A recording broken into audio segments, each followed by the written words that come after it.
ವೀಕ್ಷಕರ ನಮಸ್ತೆ. ಇವತ್ತಿನ ಪ್ರೈಮ್ ಟೈಮ್ ಕಾರ್ಯಕ್ರಮಕ್ಕೆ ಸ್ವಾಗತ. ಸದ್ಯ ಇವತ್ತಿನ ಪ್ರೈಮ್ ಟೈಮ್ ಕಾರ್ಯಕ್ರಮದಲ್ಲಿ ನಾವು ಚರ್ಚೆ ಮಾಡ್ತಾ ಇರುವಂತಹ ವಿಚಾರ, ನಾವುಗಳು ಮಾತ್ರ ಅಲ್ಲ, ನಮ್ಮ ಕರಾವಳಿ ಭಾಗ ತುಳುವರು ಜೊತೆಗೆ ರಾಜ್ಯವು ಕೂಡ ಇವತ್ತಿನ ದಿನ ಚರ್ಚೆ ಮಾಡಿದಂತಹ ವಿಚಾರ. ಬಹುಶಃ ನಾನು ಪ್ರತಿ ಬಾರಿ ಹೇಳ್ತಾ ಇರ್ತೀನಿ, ಇದು ಏನು ದಾಸ್ಯದ ಸಂಕೋಲೆ ಅನ್ನುವಂಥದ್ದು, ಜೊತೆಗೆ ನಮ್ಮ ಸ್ವಾಭಿಮಾನದ ಒಂದು ಕಿಚ್ಚು, ಸ್ವಾಭಿಮಾನದ ಹೋರಾಟ ಅನ್ನುವಂಥದ್ದು. ಆದ್ರೂ ಕೂಡ ಅನ್ಯಾಯ ಆಗ್ತಾ ಇದೆ ಅಂತ ಗೊತ್ತಿದ್ರೂ ಕೂಡ ಸುಮ್ಮನಿರುವಂತಹ, ಬಾಯಿ ಮುಚ್ಚಿ ಕುಳಿತಿರುವಂತಹ, ಕೈಕಟ್ಟಿ ಕುಳಿತಿರುವಂತಹ ಸರ್ಕಾರ, ಆ ಸರ್ಕಾರದ ಮುಂದೆ ಅಸಹಾಯಕ ರೀತಿಯಲ್ಲಿ ಕೈಕಟ್ಟಿಕೊಂಡು ಬಾಯಿ ಮುಚ್ಚಿಕೊಂಡು ಕುಳಿತಿರುವಂತಹ ಮಂಗಳೂರಿನ ಬುದ್ಧಿವಂತ ಜನತೆ. ಒಟ್ಟಿನಲ್ಲಿ ಇವತ್ತಿನ ದಿನ ಕರಾವಳಿ ಭಾಗದಲ್ಲಿ, ತುಳುನಾಡಿನಲ್ಲಿ NITK ಅನ್ನುವಂತಹ ಆ ಬಳಿ ಇರುವಂತಹ ವಿವಾದಿತವಾಗಿರುವಂತಹ, ಅಕ್ರಮವಾಗಿರುವಂತಹ, ಅಕ್ರಮ ಅನ್ನುವಂಥದ್ದು ಹೇಳಬಾರದು ಅನ್ನೋದು ಅನೇಕ ಜನರು ಹೇಳ್ತಾರೆ. ಆದರೆ ಆಗಿರುವಂತಹ ಘಟನೆಗಳು, ಇಲ್ಲಿ ಆಗಿರುವಂತಹ ಕೆಲವು ವಿಚಾರಗಳನ್ನು ನಾವು ನೋಡಿದಾಗ ಇದನ್ನ ಪದ ಬಳಕೆ ಅಕ್ರಮ ಅನ್ನೋದು ಹೇಳುವುದರಲ್ಲಿ ತಪ್ಪಿಲ್ಲ ಅನ್ನೋದು ನನ್ನ ಭಾವನೆ. ಸೊ ಅಕ್ರಮವಾಗಿರುವಂತಹ NITK ಬಳಿ ಇರುವಂತಹ ಸುರತ್ಕಲ್ ಟೋಲ್ ಗೇಟ್ ಏನಿದೆ, ವಿವಾದದ ಕಿಚ್ಚನ್ನ ಕರಾವಳಿ ಭಾಗದಲ್ಲಿ, ತುಳುನಾಡಿನಲ್ಲಿ ಅಕ್ಷರಶಃ ಇವತ್ತಿನ ದಿನ ಹಬ್ಬಿಸಿರುವಂಥದ್ದು.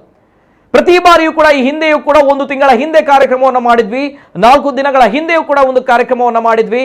ಇವತ್ತಿನ ಈ ಕಾರ್ಯಕ್ರಮ ಯಾಕೆ ಅಂತ ಬಂದಾಗ, ಇವತ್ತು ಅಕ್ಷರಶಃ ನಮ್ಮ ಕರಾವಳಿ ಭಾಗದಲ್ಲಿ ಈ ಟೋಲ್ ಗೇಟ್ ಅನ್ನುವಂತಹ ಸಂಘರ್ಷದ ಕಿಚ್ಚು ಏನಿದೆ, ಈ ಸಮರ ಏನಿದೆ, ತುಂಬಾ ದೊಡ್ಡ ಮಟ್ಟದಲ್ಲಿ ಹಬ್ಬಿದೆ ಅನ್ನುವಂಥದ್ದು ಅಷ್ಟೇ ಅಕ್ಷರಶಃ ಸತ್ಯವಾಗಿರುವಂತಹ ವಿಚಾರ.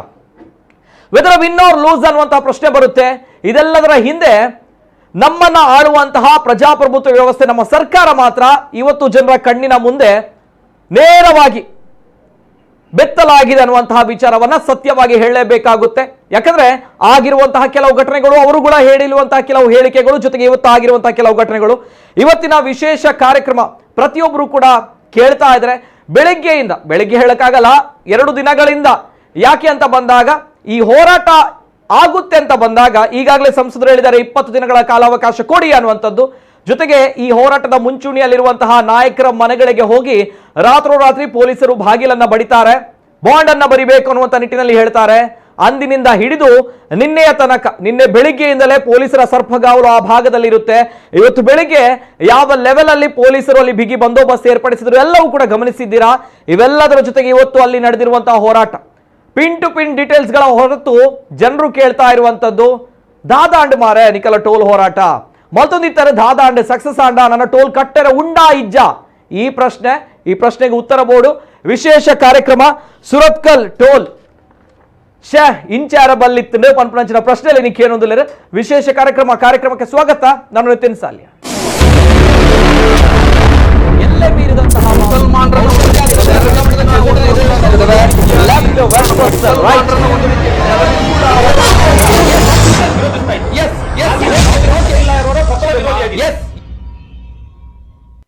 ತುಳುನಾಡಿನಲ್ಲಿ ಟೋಲ್ ಗೇಟ್ ವಿರೋಧಿ ಹೋರಾಟ ಸಂಗ್ರಾಮ ಹೇಗಿತ್ತು, whether it is pass or fail ಅನ್ನುವಂತಹ ಪ್ರಶ್ನೆಗಳ ನಡುವೆ ಇವತ್ತು ಮಾತ್ರ ಕರಾವಳಿ ಭಾಗದಲ್ಲಿ, ತುಳುನಾಡಿನಲ್ಲಿ ಹೋರಾಟದ ಕಿಚ್ಚು ಹಬ್ಬಿದ್ದಂತೂ ಮಾತ್ರ ಸತ್ಯ. ಯಾಕಂದ್ರೆ ಇಲ್ಲಿ ಇವತ್ತು ನಡೆದಿರುವಂತಹ ಘಟನೆಗಳು, ಅಲ್ಲಿ ಮಹಿಳೆಯರ ಮೇಲೆಯೂ ಕೂಡ ಯಾವ ರೀತಿ ಅವರನ್ನ ಎಳೆದಾಡಿದಂತಹ ಘಟನೆಗಳು, ಜೊತೆಗೆ ಪ್ರತಿಭಟನಾಕಾರರು ಪೊಲೀಸರ ಮಧ್ಯೆ ನಡೆದಿರುವಂತಹ ವಾಕ್ಸಮರಗಳು, ಅಲ್ಲಿ ನಡೆದಿರುವಂತಹ ಫೈಟ್ಗಳು, ಇದೆಲ್ಲವೂ ಕೂಡ ನೋಡಿದಾಗ ನಮ್ಮ ಸರ್ಕಾರ, ನಮ್ಮ ಆಡಳಿತ ಅಧಿಕಾರಿಗಳು ಎಲ್ಲವೂ ಕೂಡ ಒಂದು ಕ್ಷಣಕ್ಕಾದ್ರೂ ನಾವು ಪ್ರಶ್ನೆ ಮಾಡಬೇಕು ಅನ್ನುವಂತಹ ಮನಸ್ಥಿತಿ ಬರುತ್ತೆ. ಕಂಪ್ಲೀಟ್ ಆಗಿರೋ ಡೀಟೇಲ್ಸ್ ಬರ್ತಾ ಇದೆ, ಒಂದ್ಸಲ ನೋಡ್ಕೊಂಬನ್ನಿ. ಕರಾವಳಿಯಲ್ಲಿ ಹೋರಾಟದ ಕಿಚ್ಚು ಹಚ್ಚಿದ Surathkal NITK toll gate. Surathkal toll gate ಬಳಿ ಹೈಡ್ರಾಮಾ, ಪ್ರತಿಭಟನಾಕಾರರು ಪೊಲೀಸರ ಮಧ್ಯೆ ಫೈಟ್. ಮಂಗಳೂರಿನ ಸುರತ್ಕಲ್ ಟೋಲ್ ಗೇಟ್ ವಿವಾದ ತೀವ್ರಗೊಂಡಿದ್ದು, ಟೋಲ್ ವಿರೋಧಿ ಹೋರಾಟ ಸಮಿತಿ ಸದಸ್ಯರು ಇಂದು ಟೋಲ್ ಗೇಟ್ಗೆ ಮುತ್ತಿಗೆಯನ್ನ ಹಾಕಿದ್ದಾರೆ. ಸಾಕಷ್ಟು ಬಾರಿ ಹೋರಾಟವನ್ನ ನಡೆಸಿದ್ದ ಹೋರಾಟಗಾರರು ಇಂದು ಟೋಲ್ ಗೇಟ್ ಅನ್ನ ನೇರ ಕಾರ್ಯಾಚರಣೆ ಮಾಡಿ ಕಿತ್ತೆಸೆಯಲು ಮುಂದಾಗಿದ್ದಾರೆ. ಅನುಮತಿ ಪಡೆದು ಬೆಳಿಗ್ಗೆಯಿಂದ ಶಾಂತಿಯುತವಾಗಿ ಹೋರಾಟ ಆರಂಭಿಸಿದ ಪ್ರತಿಭಟನಾಕಾರರು ಬಳಿಕ ಟೋಲ್ ಸಿಬ್ಬಂದಿ ಕೂರುವ ಜಾಗಕ್ಕೆ ಕೂಡ ಮುತ್ತಿಗೆಯನ್ನ ಹಾಕಿದ್ದಾರೆ.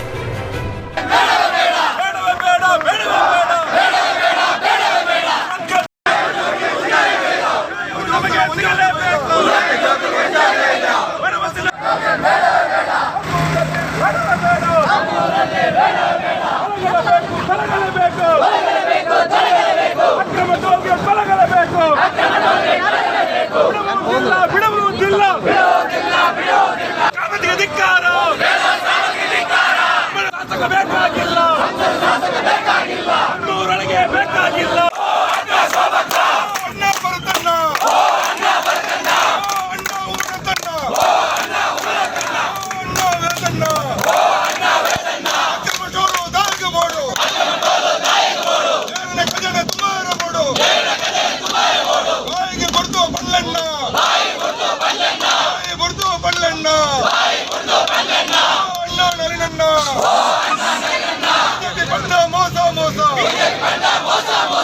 ಸುರತ್ಕಲ್ ಎನ್ಐಟಿಕೆ ಟೋಲ್ ಪ್ಲಾಜಾ ಅಕ್ರಮವಾಗಿ ಕಾರ್ಯನಿರ್ವಹಿಸುತ್ತಿದೆ ಎಂದು ಆಕ್ರೋಶಗೊಂಡಿರುವ ಹೋರಾಟಗಾರರು ಟೋಲ್ಗೇಟ್ ಅನ್ನ ನಾಶ ಮಾಡಲು ಮುಂದಾಗಿದ್ರು. ಪ್ರತಿಭಟನಾಕಾರರು ಬ್ಯಾರಿಕೇಡ್ ತಳ್ಳಿ ಟೋಲ್ ಒಳಗೆ ನುಗ್ಗಲು ಯತ್ನಿಸಿದ್ದು, ಈ ವೇಳೆ ಮಂಗಳೂರು ಪೊಲೀಸರು ಪ್ರತಿಭಟನಾಕಾರರನ್ನ ತಡೆಯುವ ಯತ್ನ ಮಾಡಿದ್ದಾರೆ. ಟೋಲ್ಗೇಟ್ಗೆ ಮುತ್ತಿಗೆ ಹಾಕಲು ಯತ್ನಿಸಿದ ಪ್ರತಿಭಟನಾಕಾರರನ್ನ ಚದುರಿಸಿದ ಪೊಲೀಸರು ಹೋರಾಟ ನಿರತ ಅನೇಕರನ್ನ ವಶಕ್ಕೆ ಪಡೆದಿದ್ದಾರೆ.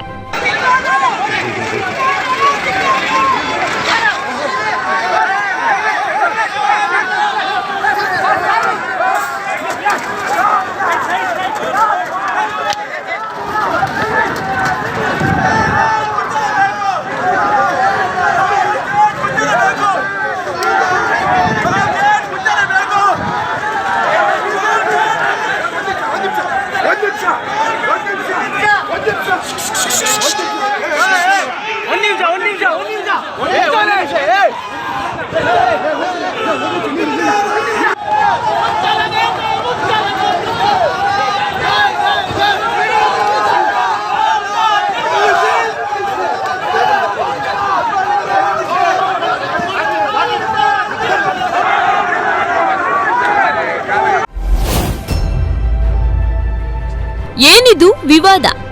ರಾಷ್ಟ್ರೀಯ ಹೆದ್ದಾರಿ 66ರ ಸುರತ್ಕಲ್ನ ಎನ್ಐಟಿಕೆ ಬಳಿ ಕಾರ್ಯಾಚರಣೆ ನಡೆಸುತ್ತಿರುವ ಟೋಲ್ಗೇಟ್ ಹೆಜಮಾಡಿ ಟೋಲ್ಗೇಟ್ ಆರಂಭವಾದ ಬಳಿಕ ಮುಚ್ಚುವ ಒಪ್ಪಂದದೊಂದಿಗೆ 6 ವರ್ಷದ ಹಿಂದೆ ತಾತ್ಕಾಲಿಕ ನೆಲೆಯಲ್ಲಿ ಆರಂಭಗೊಂಡಿತ್ತು. ಆದರೆ ತಾತ್ಕಾಲಿಕ ನೆಲೆಯಲ್ಲಿ ಆರಂಭವಾದ ಟೋಲ್ಗೇಟ್ ಇನ್ನೂ ಕೂಡ ಕಾರ್ಯಾಚರಿಸುತ್ತಿರುವುದು ಸುರತ್ಕಲ್ ಟೋಲ್ ವಿರೋಧಿ ಹೋರಾಟಗಾರರ ಆಕ್ರೋಶಕ್ಕೆ ಕಾರಣವಾಗಿದೆ.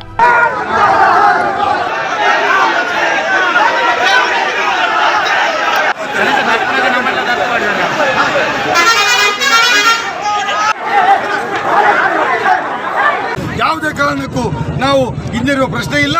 ನಮ್ಮ ಹೋರಾಟ ಕಂಟಿನ್ಯೂ ಆಗ್ತದೆ. ಇವತ್ತು ಪೊಲೀಸರು ಬಂಧಿಸಲಿ, ಹೊಡೆಯಲಿ.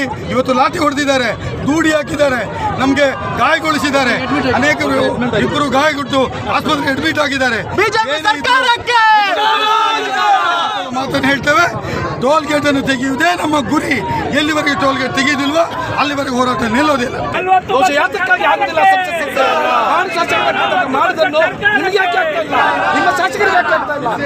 ದಿನಕ್ಕೊಂದು ಹೇಳಿಕೆಯನ್ನು ನೀವು ಕೊಡ್ತಾ ಇದ್ದೀರಿ. ಜನರ ಮೇಲೆ, ತುಳುನಾಡಿನ ಜನರ ಮೇಲೆ ನೀವು ಇಂತಹ ಒಂದು ದೌರ್ಜನ್ಯವನ್ನು ಮಾಡಬೇಡಿ. ಬಹುಶಃ ಅವರ ಮತವನ್ನು ಗಳಿಸಿ ನೀವು ಇವತ್ತು ಅಧಿಕಾರ ವಹಿಸಿಕೊಂಡು ಬರುವಂತಹ ಸಂದರ್ಭದಲ್ಲಿ ಜನರನ್ನು ಮರೆತಿದ್ದೀರಾ ಅಂತ ಹೇಳುವಂತಹ ಪ್ರಶ್ನೆಯನ್ನು ನಾನು ನಿಮಗೆ ಹೇಳ್ತಾ ಇದ್ದೆ.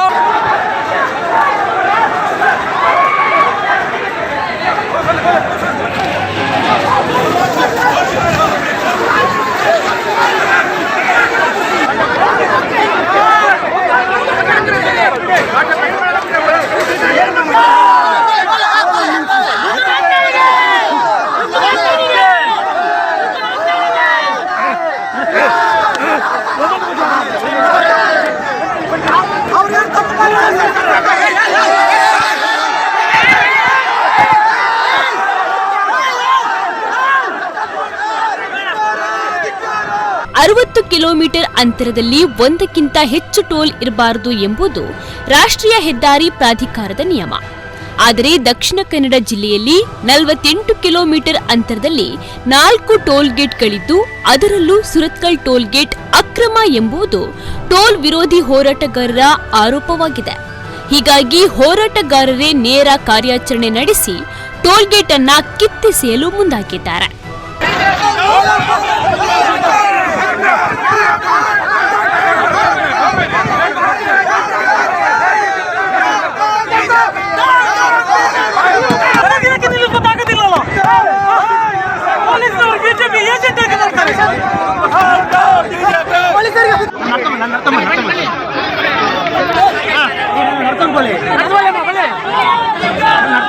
ಇವತ್ತು ಜನಗಳು ಅವರ ಕೆಲಸಗಳನ್ನು ಬಿಟ್ಟು, ಮನೆಯನ್ನು ಎಲ್ಲರನ್ನು ಬಿಟ್ಟು ಇಲ್ಲಿ ಬಂದು ನಿಂತಿದ್ದಾರಲ್ಲ, ಅವರು ಊಟಕ್ಕೆ ನಿಮ್ಮ ಟ್ಯಾಕ್ಸ್ ಕಟ್ಟಬೇಕು, ಎಲ್ಲದನ್ನು ಮಾಡಬೇಕು. ಯಾವುದರಿಂದ ಮಾಡಬೇಕು? ನೀವೊಬ್ಬರು ಸಂಸದರಾಗಿ, ಇಲ್ಲಿಯ ಶಾಸಕರುಗಳಾಗಿ ಇಂಥ ಕನಿಷ್ಠ ಈ ಹಗಲು ದರೋಡೆ ಆಗೋದಂತನ್ನು ತಪ್ಪಿಸಲಿಕ್ಕೆ ನಿಮಗೆ ಆಗ್ತಾ ಇಲ್ವಾ? ನೀವು ಲೈಸೆನ್ಸ್ ಕೊಟ್ಟಿದ್ದನ್ನು ಮಾಡ್ತಾ ಇದ್ದೀರಾ?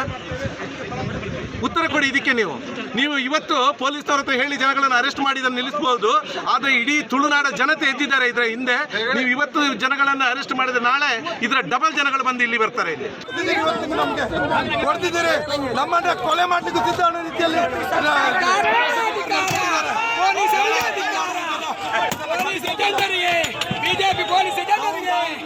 ಈ ಹಿಂದೆ ಸ್ಥಳೀಯ ಸಂಸದರು ಹಾಗೂ ಶಾಸಕರು ಸುರತ್ಕಲ್ ಟೋಲ್ ಗೇಟ್ ತೆರವು ಮಾಡುವುದಾಗಿ ಭರವಸೆಯನ್ನ ನೀಡಿದ್ರು.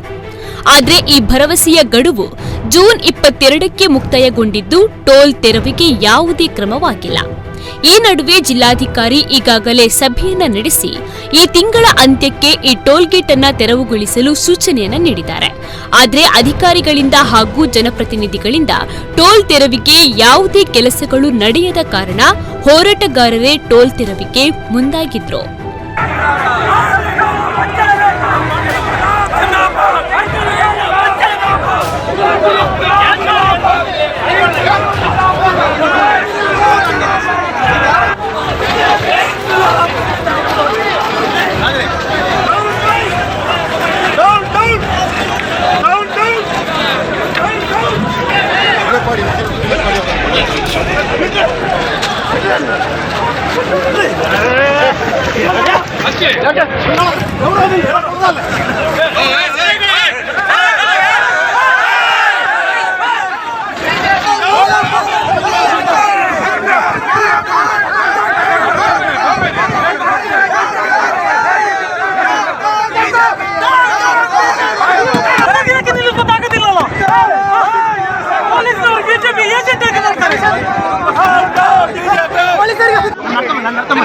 ಟೋಲ್ ಪಾವತಿ ಮಾಡಿಸಲು ನಿಲ್ಲಿಸಲೇಬೇಕು.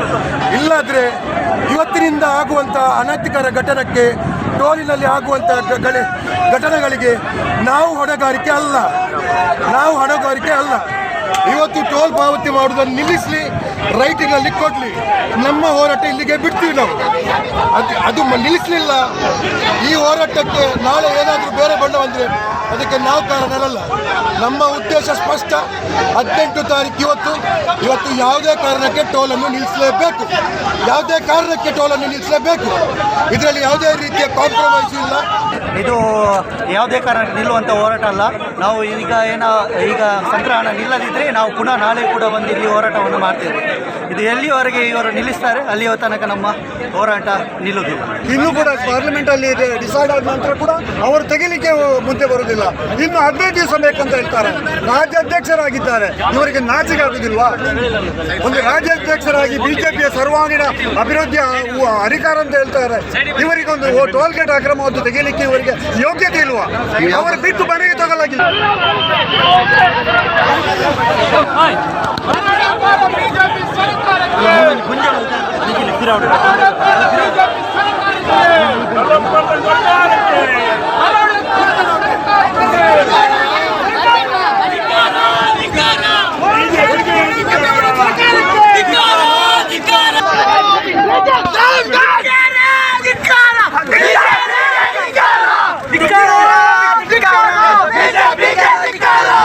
ಪೊಲೀಸರ ಬಲವನ್ನು ಇಂಥ ಒಂದು ಜನಪರ ಹೋರಾಟಕ್ಕೆ ಒಂದು ರೀತಿಯಲ್ಲಿ ನಿರ್ದಯವಾಗಿ ಬಳಸುವ ಮೂಲಕ ಜನರ ಮುಂದೆ ಅವರು ಸೋತಿದ್ದಾರೆ. ಜನರನ್ನು ಹಿಮ್ಮೆಟ್ಟಿಗೆ ನೋಡಿದ್ದಾರೆ. ಮೊನ್ನೆ ನಮ್ಮ ಮನೆಗಳಿಗೆ ದಾಳಿ ಮಾಡಿದರು, ನಿನ್ನೆ ಸಾವಿರಾರು ಪೊಲೀಸರ ಮಾರ್ಚ್ ಪಾಸ್ಟ್ ಮಾಡಿದರು.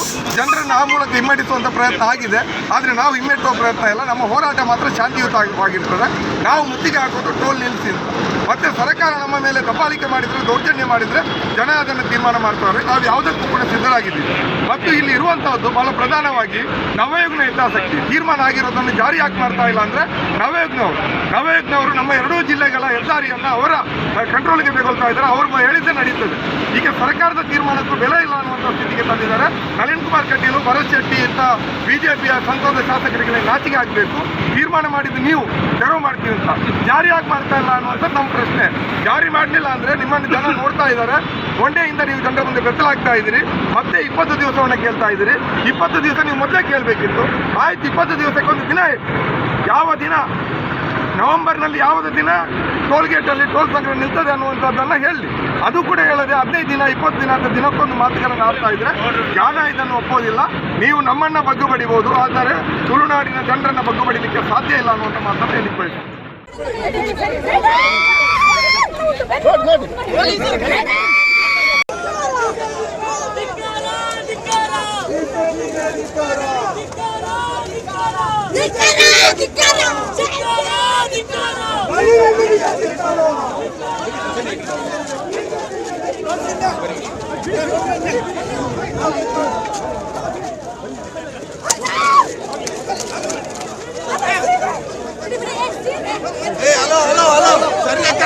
ಸರಿಯಾಗಿ ಕರ್ಕೊಂಡೋಗಿ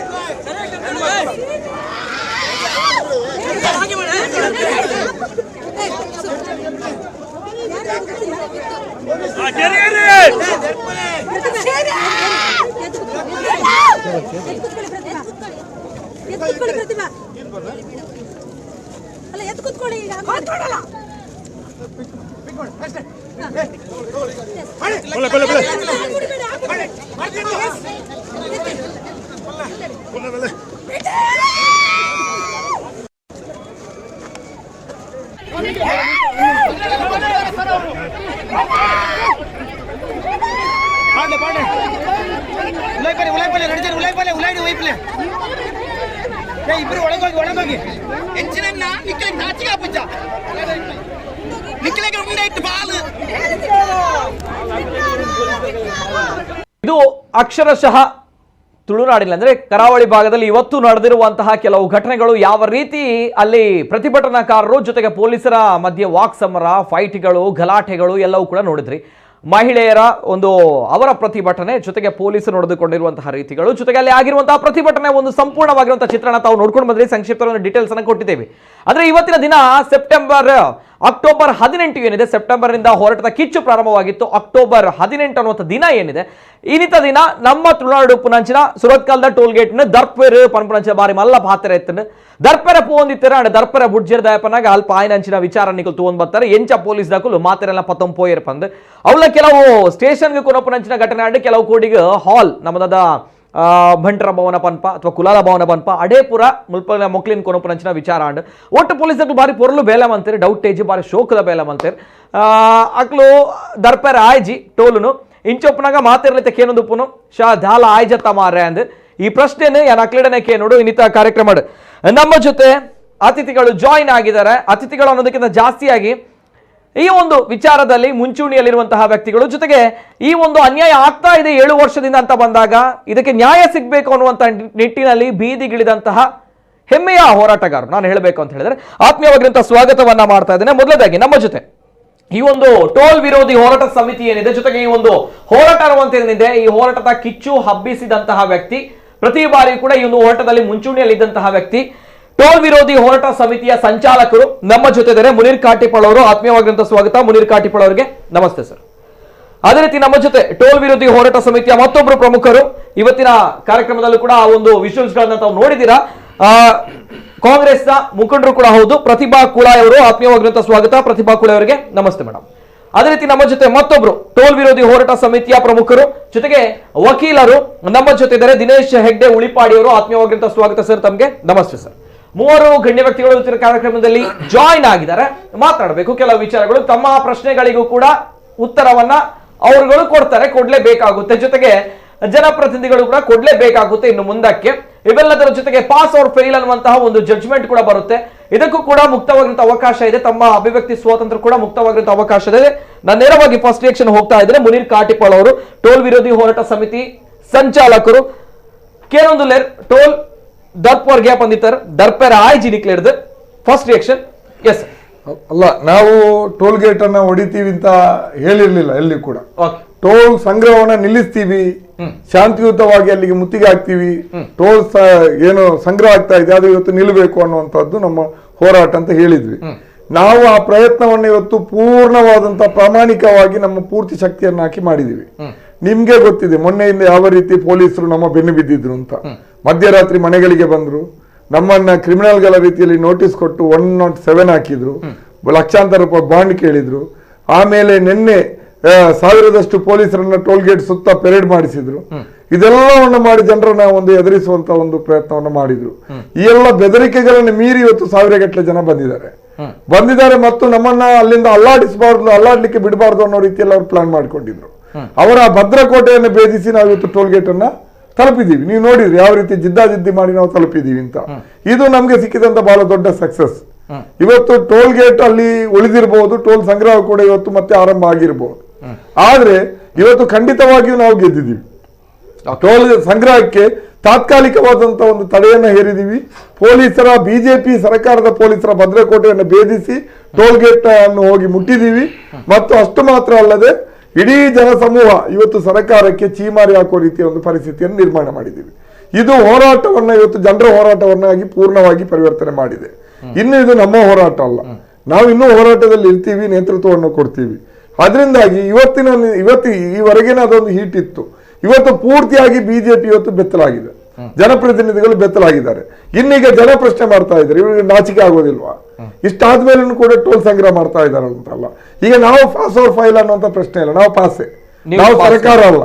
ನಮ್ಮ ಹತ್ರ ಒಬ್ಬ MLA ಇರ್ಲಿಲ್ಲ ಇವತ್ತು, ನಮ್ಮ ಹತ್ರ ಒಬ್ಬ ಮಂತ್ರಿ ಇರ್ಲಿಲ್ಲ, ನಮ್ಮ ಹತ್ರ ಒಬ್ಬ MP ಇರ್ಲಿಲ್ಲ, ನಮ್ಮ ಹತ್ರ ಇದ್ದದ್ದು ಜನ. ಈ ಜನ ಇವತ್ತು ಬಂದಿದ್ದಾರೆ. ಅದು ಕೂಡ ನಾವು ಆರ್ಗನೈಸ್ ಮಾಡಿದಂತ ಜನ ಒಂದು 10-15% ಇರ್ಬೋದು. ಇನ್ನು ಬಾಕಿ ಎಲ್ಲ ಜನ ಸ್ವಯಂ ಪ್ರೇರಣೆಯಿಂದ ಬಂದವರು. ಮತ್ತು ದಕ್ಷಿಣ ಕನ್ನಡ, ಉಡುಪಿ ಜಿಲ್ಲೆಯಲ್ಲಿ ಇಂಥ ಹೋರಾಟದಲ್ಲಿ ಭಾಗವಹಿಸಿದ ಅನುಭವ ಕೂಡ ಇಲ್ಲ ಅವರಿಗೆ. ಇಲ್ಲಿ ಯಾವತ್ತೂ ಕೂಡ ಈ ರೀತಿಯ ಜಿದ್ದಾಜಿದ್ದಿ ಜನರ ಪ್ರಶ್ನೆಯಲ್ಲಿ ನಡೆದಿಲ್ಲ. ಕಮ್ಯುನಲ್ ಪ್ರಶ್ನೆಯಲ್ಲಿ ಭಾವುಕವಾಗಿ ಅವ್ರು ಮಾಡಿರ್ಬೋದು. ಅದರಿಂದಾಗಿ ಇದು ಹೊಸ ಅನುಭವ, ಪೊಲೀಸರ ಜೊತೆ ಗುದ್ದಾಡೋದು. ಇಂತಹ ಒಂದು ಪರಿಸ್ಥಿತಿಗೆ ಜನರನ್ನ ಸಜ್ಜುಗೊಳಿಸಿದೀವಿ ಅಂದ್ರೆ ಅದು ನಮ್ಮ ಯಶಸ್ಸು. ಅದರಿಂದಾಗಿ ಮುಂದೆ ಈಗ ಇವರು ಒಂದು 10 ದಿವಸದವರೆಗೆ ಟೋಲ್ ಅನ್ನ ನಿಲ್ಲಿಸಲೇಬೇಕಾದಂತ ಸ್ಥಿತಿ ನಿರ್ಮಾಣ ಆಗಿದೆ.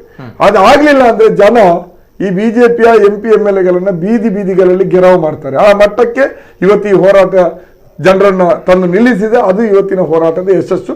ನಾವು ಗೆದ್ದಿದ್ದೀವಿ.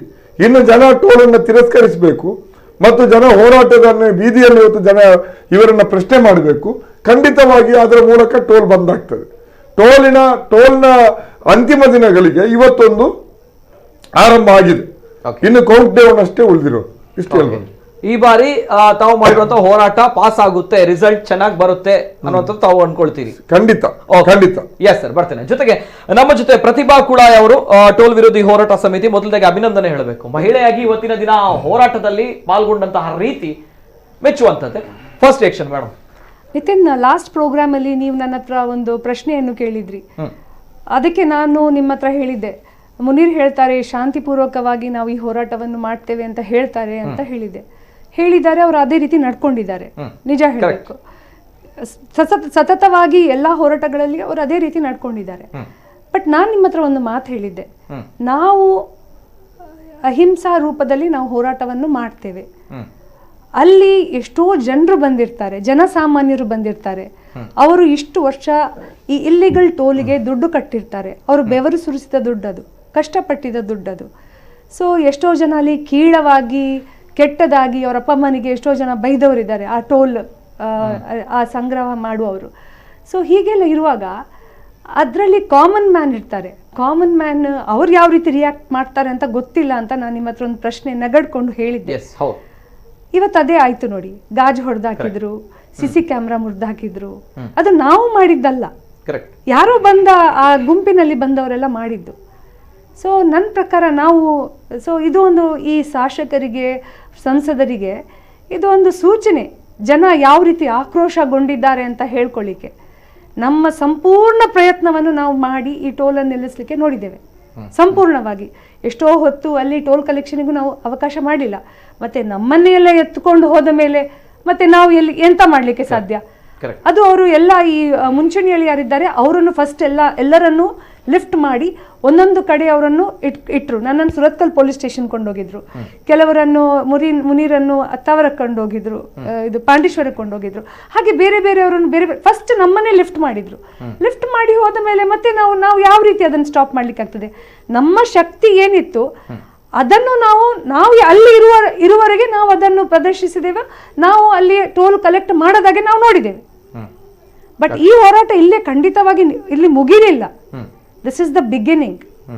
ಎಲ್ಲಿವರೆಗೆ ಆ ಟೋಲ್ ಅನ್ನು ಮುಚ್ಚುದಿಲ್ಲ ಅಲ್ಲಿವರೆಗೆ ನಾವು ಸುಮ್ಮನೆ ಇರುವುದಿಲ್ಲ, ಖಂಡಿತ ಇರುವುದಿಲ್ಲ. ಇವರು ಈ ನೋಟಿಸ್ ಕೊಡುವುದು, ರಾತ್ರಿ ಬಂದು ಮನೆಗೆ ಬಾಗಿಲು ಬಡಿಯುವುದು, ಇದೆಲ್ಲ ಯಾವುದು ನಮ್ಮ ಹತ್ರ ನಡೆಯುವುದಿಲ್ಲ. ನಮ್ಗೆ ಏನು ಆಗ್ಲಿಕ್ಕಿಲ್ಲ. ನಮ್ಗೆ ಇವರಾಗಿ ತಿಂಗಳು ಟೋಲ್ ಗೇಟ್ ಇಂದ ಸೂಟ್ ಕೇಸ್ ಬರುವುದಿಲ್ಲ. ನಮ್ಗೆ ಏನಾಗ್ಲಿಕ್ಕಿಲ್ಲ. ನಮ್ಗೆ ಟೋಲ್ ಮುಚ್ಚಿದ್ರೆ ಜನ ಅಟ್ಲೀಸ್ಟ್ ನಮ್ಗೆ ಶಾಬಾಷ್ ಅಂತಾರೆ, ಆಚೆಚೆ ಹೋಗುವಾಗ ನಮ್ಮನ್ನು ನೆನಪಿಸ್ತಾರೆ. ಅಟ್ಲೀಸ್ಟ್ ಹೋರಾಟ ಸಮಿತಿಯವರು ಹೋರಾಟ ಮಾಡಿ, ಇಷ್ಟು ಹೋರಾಟ ಮಾಡಿದ್ದಕ್ಕೆ ಇವತ್ತು ಈ ಟೋಲ್ ಮುಚ್ಚಿತ್ತಂತ ಹೇಳಿ ಜನ ನಮಗೆ ಒಂದು ಕೃತಜ್ಞತೆ ಕೊಡ್ತಾರೆ, ಅಷ್ಟು ಸಾಕು ನಮಗೆ. ಓಕೆ ಓಕೆ ಎಸ್ ಮೇಡಮ್, ಬರ್ತೇನೆ. ಜೊತೆಗೆ ಫಸ್ಟ್ ರಿಯಾಕ್ಷನ್ ಸರ್, ವಕೀಲರು ದಿನೇಶ್ ಹೆಗ್ಡೆ ಉಳಿಪಾಡಿ ಅವರು ಹೋರಾಟದಲ್ಲಿ ಮುಂಚೂಣಿಯಲ್ಲಿದ್ರಿ sir. Yes sir, first reaction ಇವತ್ತಿನ ಒಂದು ಹೋರಾಟ, ಜೊತೆಗೆ ಇವತ್ತಿನ 7 ವರ್ಷಗಳಿಂದ ಬರುವಂತಹ ಒಂದು ಹೋರಾಟ. So first reaction sir, whether pass or fail ಅಂತ ಕೇಳ್ತಾ ಇದ್ದಾರೆ. ಎಸ್ ನೋಡಿ, ಇಲ್ಲಿ ನಾವು ಇವತ್ತಿನ ಹೋರಾಟ ಏನಿದೆ, ಸರ್ಕಾರ ಒಂದು ಅಂತಿಮವಾಗಿ ತಾನು ಇಂಥ ಮಾರ್ಕ್ ಕೊಡಲೇಬೇಕು ಅನ್ನೋದು ಒತ್ತಡಕ್ಕೆ ಒಳಗಾಗಿದೆ. ಅಂದರೆ ತಾನು ಕ್ಲೋಸ್ ಮಾಡಲೇಬೇಕು ಅನ್ನೋದು. ಇಷ್ಟುವರೆಗೆ ಏನು ಮಾಡ್ತಾ ಇದ್ರು, ನಾವು ಎಣಿಸ್ಬೋದು ನಮಗೆ 10 ದಿವಸ ಬೇಕಿತ್ತು, 20 ದಿವಸ ಬೇಕನ್ನೋದು. ಇವತ್ತಿನ ಹೋರಾಟದ ಕಿಚ್ಚು ಏನಿದೆ ಅದು ಸರ್ಕಾರಕ್ಕೆ, ಕೇಂದ್ರ ಸರ್ಕಾರಕ್ಕೆ ಮುಟ್ಟಿದೆ. ಇನ್ನು ಇದನ್ನು ಮುಂದುವರಿಸಿದ್ರೆ ಖಂಡಿತ ಅವರಿಗೆ ಚಪ್ಪಲಿ ಏಟು ಕೊಡ್ತಾರೆ. ಏನೋ ಜನ ಹೋದಲ್ಲಿ ಬಂದಲ್ಲಿ ಅವರನ್ನು ಪ್ರಶ್ನೆ ಮಾಡ್ತಾರೆ, ಅವರನ್ನು ಬಿಡೋಲ್ಲ, ಗೆರವು ಮಾಡ್ತಾರೆ ಅನ್ನೋ ಒಂದು ಸೂಕ್ತ ಸಂದೇಶವನ್ನು ಕೊಟ್ಟಿದ್ದಾರೆ. ಮತ್ತೆ ಇಲ್ಲಿ ದಕ್ಷಿಣ ಕನ್ನಡಕ್ಕೆ ಬಂದಾಗ, ಕರಾವಳಿ ಜಿಲ್ಲೆಗೆ ಇಂಥ ಹೋರಾಟ ಏನಿದೆ ಇದು ಐತಿಹಾಸಿಕ ಹೋರಾಟ ಅಂತ ಹೇಳಲಿಕ್ಕೆ ಬಯಸ್ತೇನೆ. ಮತ್ತು ಇಷ್ಟವರೆಗೆ ಆದಂತ ಯಾವುದೇ ಹೋರಾಟಗಳು ಬೇರೆ ಬೇರೆ ಮಟ್ಟದಲ್ಲಿ ಆಗಿರ್ಬೋದು, ಯಾವುದೇನಂದ್ರೆ ಕೋಮು ವಿಚಾರದಲ್ಲಿ ಎಲ್ಲ ಆಗಿರ್ಬೋದು, ಅಲ್ಲಿ ಹಿಂಸೆಗಳು ಬೇರೆ ಬೇರೆ ಆಗಿರ್ಬೋದು. ಆದ್ರೆ ಇವತ್ತಿನ ಹೋರಾಟ ಆ ಜಗ್ಗಾಟ, ಆರಂಭಿಕ ಒಂದು ಜಗ್ಗಾಟ ಇದೆ. ಆರಂಭಿಕ ಬಹುಶಃ ನಿಮ್ಮಲ್ಲಿ ನಾನು ಕಾಣಲಿಲ್ಲ, ಆರಂಭಿಕವಾದ ಆ ಕಡೆ ಪೊಲೀಸರು ಹಗ್ಗ ಜಗ್ಗಾಟ ಏನಿದೆ ಅಂತ ಒಂದು ಹೋರಾಟ ಇಷ್ಟರವರೆಗೂ ಆಗಿಲ್ಲ. ಬಹುಶಃ ಸಂಸದರು ಕೂಡ ಇನ್ನು ನನಗೆ ಸಮಯ ಬೇಕಂತ ಕೇಳುವಂತಹ ಒಂದು ಪ್ರಮೇಯ ಬರಲಿಕ್ಕಿಲ್ಲ ಅಂತ ಹೇಳೋದಲ್ಲಿ. ಓಕೆ ಓಕೆ, ಇಲ್ಲ, ಒಂದು ಒಳ್ಳೆಯ ಮಾತನ್ನ ಮೆನ್ಷನ್ ಮಾಡಿದ್ರು ದಿನೇಶ್ ಹೆಗ್ಡೆ ಉಳಿಪಾಡಿ ಅವರು. ಎಸ್, ಬಹುಶಃ ನಮ್ಮ ಕರಾವಳಿ ಭಾಗದಲ್ಲಿ, ತುಳುನಾಡಿನಲ್ಲಿ ಇಂಥ ಒಂದು ಹೋರಾಟಗಳು, ಯಾಕಂದ್ರೆ ಹೋರಾಟಗಳು ಆಗಿದೆ, ದೊಡ್ಡ ಮಟ್ಟದಲ್ಲಿ ಆಗಿದೆ, ಅದು ಧರ್ಮದ ವಿಚಾರವಾಗಿ ಅಥವಾ ಕೋಮು ವಿಚಾರವಾಗಿ ಆಗಿರುವಂಥದ್ದು. ಇಂತಹ ಒಂದು ವಿಚಾರಗಳಿಗೆ, ಜನರ ಹಕ್ಕುಗಳ ವಿಚಾರವಾಗಿ ಈ ರೀತಿಯ ಒಂದು ಕಿಚ್ಚು ಹಬ್ಬಿದ್ದು ಬಹುಶಃ ವೆರಿ ರೇರ್ ಅನ್ನುವಂಥದ್ದು. ಸೊ ಅದರಲ್ಲಿ ಈ ಒಂದು ಹೋರಾಟ ಸಮಿತಿ ಯಶಸ್ವಿಯಾಗಿದೆ ಅನ್ನೋದು ಬಹುಶಃ ನಮ್ಮ ಒಂದು ಭಾವನೆ. ಅಭಿನಂದನೆಗಳು ಒನ್ಸ್ ಅಗೇನ್. ಅದೇ ರೀತಿ ಜನರು ಕಾರ್ಯಕ್ರಮವನ್ನ ನೋಡ್ತಾ ಇದ್ದಾರೆ, ಅದು ನಮ್ಗಳಿಗೆ ಅಥವಾ ಈ ಮೂವರಿಗೆ ಅಥವಾ ನಮ್ಗಳಿಗೆ ಸಂಬಂಧಪಟ್ಟ ಕಾರ್ಯಕ್ರಮ ಅಲ್ಲ, ವಿಚಾರಗಳು ಕೂಡ ಅಲ್ಲ. ತಮ್ಗಳ ಹಕ್ಕು, ಆ ಹಕ್ಕುಗಳಿಗೋಸ್ಕರ ಇವರು ಹೊಡೆದಾಡ್ತಾ ಇದ್ದಾರೆ, ಬಡಿದಾಡ್ತಾ ಇದ್ದಾರೆ. ತಮ್ಗಳ ಅಭಿಪ್ರಾಯ, ತಾವುಗಳು ಕೂಡ ಇವತ್ತು ಅಲ್ಲಿ ಹೋಗಿದ್ದೀರಾ, ಅನೇಕ ಜನರು ಹೋಗಿದ್ದೀರಾ, ಇಲ್ಲಿದ್ರೆ ಇಷ್ಟು ಮಟ್ಟದಲ್ಲಿ ಈ ಒಂದು ಹೋರಾಟ ಆಗಲ್ಲ, ಜೊತೆಗೆ ಇಷ್ಟು ಮಟ್ಟದಲ್ಲಿ ಬಿಸಿ ಕೂಡ ಹುಟ್ಟಲ್ಲ. ಸೊ ಹಾಗಾಗಿ ಈ ಒಂದು ಹೋರಾಟದ ಬಗ್ಗೆ ತಮ್ಮ ಅಭಿವ್ಯಕ್ತಿ ಸ್ವಾತಂತ್ರ್ಯ, ತಮ್ಮ ಅಭಿಪ್ರಾಯಗಳನ್ನ ನಾವು ಸಂಗ್ರಹ ಮಾಡ್ತಾ ಇದೀವಿ. ಪ್ರಥಮ ಕರೆ ಇದೆ. ಹಲೋ ಸರ್, ನಮಸ್ತೆ ಸರ್. ನಮಸ್ತೆ, ಧ್ವನಿ ಕೇಳ್ತಾ ಇದೆಯಾ ಸರ್? ಸರ್ ನಮಸ್ತೆ, ಧ್ವನಿ ಕೇಳ್ತಾ ಇದೆಯಾ ಸರ್? ಹಲೋ, ನಮಸ್ತೆ ಸರ್. ತಮ್ಮ ಹೆಸರು ಎಲ್ಲಿಂದ ಸರ್? ನಾನು ಶಂಕರ್ ಕುಂದ ಉಡುಪಿಯಿಂದ ಮಾತಾಡ್ತಿದ್ದೇನೆ. ನಮಸ್ತೆ ನಮಸ್ತೆ, ಮಾತಾಡಿ ಸರ್. ಸರ್, ಇವರು ಮುನೀರ್ ಕಾಟಿಪಳ್ಳ, ಪ್ರತಿಭೆ ಕೊಳೆ ಹಾಗೂ ದಿನೇಶ್ ಹೆಗ್ಡೆ ಅವರಿಗೆ ನಮಸ್ಕಾರಗಳು. ಇವತ್ತು ತುಂಬಾ ಒಳ್ಳೇದಾಗಿದೆ. ಹಲೋ, ಹೇಳಿ ಸರ್, ಕೇಳ್ತಾ ಇದೆ. ತುಂಬಾ ಚೆನ್ನಾಗಿದೆ ಅಲ್ಲ ಇದು ಮಾಡಿದ್ದು. ಇವತ್ತು ನನ್ಗೆ ಬರ್ಲಿಕ್ಕೆ ಆಗ್ಲಿಲ್ಲ, ನಾನು ಮಗನನ್ನು ಕಳಿಸಿದ್ದೆ ಪ್ರತಿಭಟನೆಗೆ. ಓಕೆ ಸರ್, ನಾನು ಒಂದು ಇವರು ನಮ್ಮ ದಿನೇಶ್ ಹೆಗ್ಡೆ ಅವರ ವಕೀಲರ ಹತ್ರ ನಂಗೊಂದು ಮಾಹಿತಿ ಬೇಕಿತ್ತು. ನಮ್ಮ ನಳಿನ್ ಕುಮಾರ್ ಕಟೀಲ್ ಅವರು ಹೇಳ್ತಾ ಇದ್ದಾರಲ್ಲ, ಮುಂಚೆ ಅವರೇ ಹೇಳ್ತಿದ್ರು ಏನೋ ಟೋಲ್ ಕಟ್ಟೊಚ್ಚಿ ಅಂತೆಲ್ಲ ಹೇಳ್ತಿದ್ದಂತಲ್ಲ, ಈಗ ಅವ್ರಿಗೆ ಕೋರ್ಟಿಗೆ ಹೋಗ್ತೇನೆ ಅಂತ ಹೇಳ್ತಾ ಇದ್ದಾರೆ. ಖಂಡಿತ ನಂಗೆ ಕಾನೂನು ಮಾಹಿತಿ ಇಲ್ಲ, ಆ ಕಾರಣಕ್ಕಾಗಿ ನಾನು ಕೇಳ್ತಾ ಇದ್ದೇನೆ. ಈಗ ಅವರು ಏನಾದ್ರು ಕೋರ್ಟಿಗೆ ಹೋದ್ರೆ ಏನಾದ್ರು ಇದು ಸ್ಟೇ ಆರ್ಡರ್ ಎಲ್ಲ ಇದು ಸಾರಿ ಏನಾದ್ರು ತೀರ್ಪು ಬರ್ಬೋದು ಒಂದು ಕೋರ್ಟಿಂದ. ಆ ನಂತರ ಬೇರೆ ಅವರು ನವಯುಗದವರೆಲ್ಲ ಏನಾದ್ರು ಅದಕ್ಕೆ ಸ್ಟೇ ಆರ್ಡರ್ ತಂದ್ರೆ ಮತ್ತೆ ನಾವೀಗ ಸಾರ್ವಜನಿಕವಾಗಿ ಇದು ಪ್ರತಿಭಟಿಸಿದ ಆಗುದಿಲ್ಲಲ್ಲ ಸರ್. ಆವಾಗ ಏನು ಕೋರ್ಟ್ ನಿಂದನೆ ಅಂತೆಲ್ಲ ಕೇಸ್ ಹಾಕ್ತಾರೆ. ಅವರೊಂದು ಕೆಲವು ವರ್ಷ ತಕೊಂಡ್ರೆ ಇಂಥದ್ದೆಲ್ಲ ಆಗ್ತದಲ್ಲ. Yes yes, correct correct. Okay okay, ಒಳ್ಳೆ ಪ್ರಶ್ನೆ. ಎಸ್ ಸರ್, ವಿಸ್ತಾರವಾಗಿ ಮಾತಾಡ್ಬೇಕಂತ ಇದ್ದೆ. ಯಾಕಂದ್ರೆ ನಾನು MRP ಅಲ್ಲಿ ಇರುವಾಗ ಅಲ್ಲೂ ನಾವು ಇದೇ ರೀತಿ ಇದಾಗಿತ್ತು. ನಾನು ತುಂಬಾ ಇಲ್ಲಿ ಇದ್ದವ, ನಾನು ಬೆಟ್ಟಲ್ಲಿ MRP ಅಲ್ಲಿ ಇದ್ದ ಟೈಮ್ ಅಲ್ಲಿ ನಾನೆಲ್ಲ ನೋಡಿದ್ದೇನೆ. ಇವತ್ತು ನನ್ನ ಮಗ ಹೇಳ್ದ, ಆ ಸಮಯ ನಮ್ಮನ್ನು ಹಾಗೆ ಒತ್ಕೊಂಡು ಹೋಗ್ಬಿಟ್ರು. ಕುಂಬಳೆ ಸುಂದರಯ್ಯವರು ಶಾಸಕರಾದ್ರು, ಇಲ್ಲಿ ಇವರ ಸಭಾಪತಿ ಅವರು ಶಾಸಕರಾಗಿದ್ದು. ನಾವು ಹೋಗಿದ್ದೇವೆ, ತುಂಬಾ ಬೆಟ್ಟದಿಂದ ನಾವು. ಅದು ಮತ್ತೆ ಏನಾಯ್ತು ಅಂತದೆಲ್ಲ ನಾನು ಇದು ಕೊಟ್ಟಿದ್ದೆ. ಅದು ನನ್ಗೊಂದು ಇದೊಂದು ಸಂಶಯ, ಅದಕ್ಕೊಂದು ಸಿಗ್ಬೋದಾ ಅಂತ. ಎಸ್ ಸರ್, ಇಲ್ಲ, ಒಳ್ಳೆ ಪ್ರಶ್ನೆ. ಎಸ್ ಸರ್, ಕೊಡ್ತಾರೆ, ಮಾತಾಡ್ತಾರೆ. ತಾವು ಒಳ್ಳೆ ಪ್ರಶ್ನೆಯನ್ನೇ ಕೇಳಿದ್ರೆ ಇಲ್ಲಿ ತಮ್ಮ ಸಂಶಯ ಏನಿದೆ ಅದು ಸತ್ಯವೇ. ಯಾಕಂದ್ರೆ ಯಾವುದೇ ಒಂದು ನ್ಯಾಯಾಲಯಕ್ಕೆ ಒಂದು ಪ್ರಕರಣ ದಾಖಲಾದಾಗ ಅಲ್ಲಿ ಅದಕ್ಕೆ ನೈಸರ್ಗಿಕ ನ್ಯಾಯ ಕಾನೂನು ಅಂತ ಹೇಳ್ತೇವೆ, ನಿಯಮಾವಳಿ. ಆ ನಿಯಮಾವಳಿ ಏನಂದರೆ ಎರಡೂ ಪಕ್ಷಗಾರರಿಗೆ ನೋಟಿಸ್ ಕೊಡಬೇಕು. ಆ ನೋಟಿಸನ್ನ ಕೊಟ್ಟ ಮೇಲೆ ಒಂದು ವಿಚಾರ ಆ ನ್ಯಾಯಾಲಯದ ಮುಂದೆ ಬಂದಾಗ ಆ ವಿಚಾರ ತೀರ್ಮಾನ ಆಗುವವರೆಗೆ ಅಲ್ಲಿ ಏನು ರನ್ನಿಂಗ್ ಇತ್ತೋ ಅದು ನಿಲ್ಲಬಾರದು ಅನ್ನೋ ಒಂದು ಆದೇಶದಲ್ಲಿ ಬಂದೇ ಬರ್ತದೆ. ಬಹುಶಃ ಈ ತುಳುನಾಡಿನ ಈಗೇನು ಕಾಂತಾರ ಅಥವಾ ಪಂಜುರ್ಲಿ ಇಂಥದ್ದೆಲ್ಲ ಏನು ನಮ್ಮ ದೇವರು ಹೇಳ್ತಾರೆ, ಆ ದೇವರುಗಳೇ ನಮ್ಮ ನಳಿನ್ ಕುಮಾರ್ ಬಾಯಲ್ಲಿ ಭರಿಸಿದ್ದು. ಅದು ಅವರು ಏನು ಅನ್ನೋದನ್ನು ಅವರ ಮಾತಿನಿಂದ ವ್ಯಕ್ತವಾಯಿತು. ಅವರ ದುರುದ್ದೇಶ ಏನಿತ್ತು ಅಂದರೆ, ಈ ಒಂದು ವೇಳೆ 15 ದಿವಸಗಳ ಕಾಲಾವಕಾಶ ಯಾಕೆ ಕೇಳಿದ್ದಾರೆ ಅನ್ನೋ ನಮಗೀಗ ತಿಳ್ಕೊಂಡು ಬರುವುದೇನೆಂದ್ರೆ, ಕೋರ್ಟಿಗೆ ಹೋದ್ರೆ ಅಲ್ಲಿ ಸ್ಟೇ ಅಂತ ಬಂದ್ರೆ ಯಥಾಸ್ಥಿತಿ ಕಾಯ್ದುಕೊಳ್ಬೇಕು, ಯಥಾಸ್ಥಿತಿ ಕಾಯ್ದುಕೊಳ್ಳಬೇಕು ಅಂತ ಹೇಳಿದ್ರೆ ನಮಗೆ ಹೋರಾಟ ಮಾಡ್ಲಿಕ್ಕೂ ಇಲ್ಲ. ಸರ್ಕಾರ ಏನು ಒಂದು ಹಾರಿಕೆ ಉತ್ತರವನ್ನು ಹೇಳ್ತದೆ ಅದು ನ್ಯಾಯಾಲಯದಲ್ಲಿದೆ.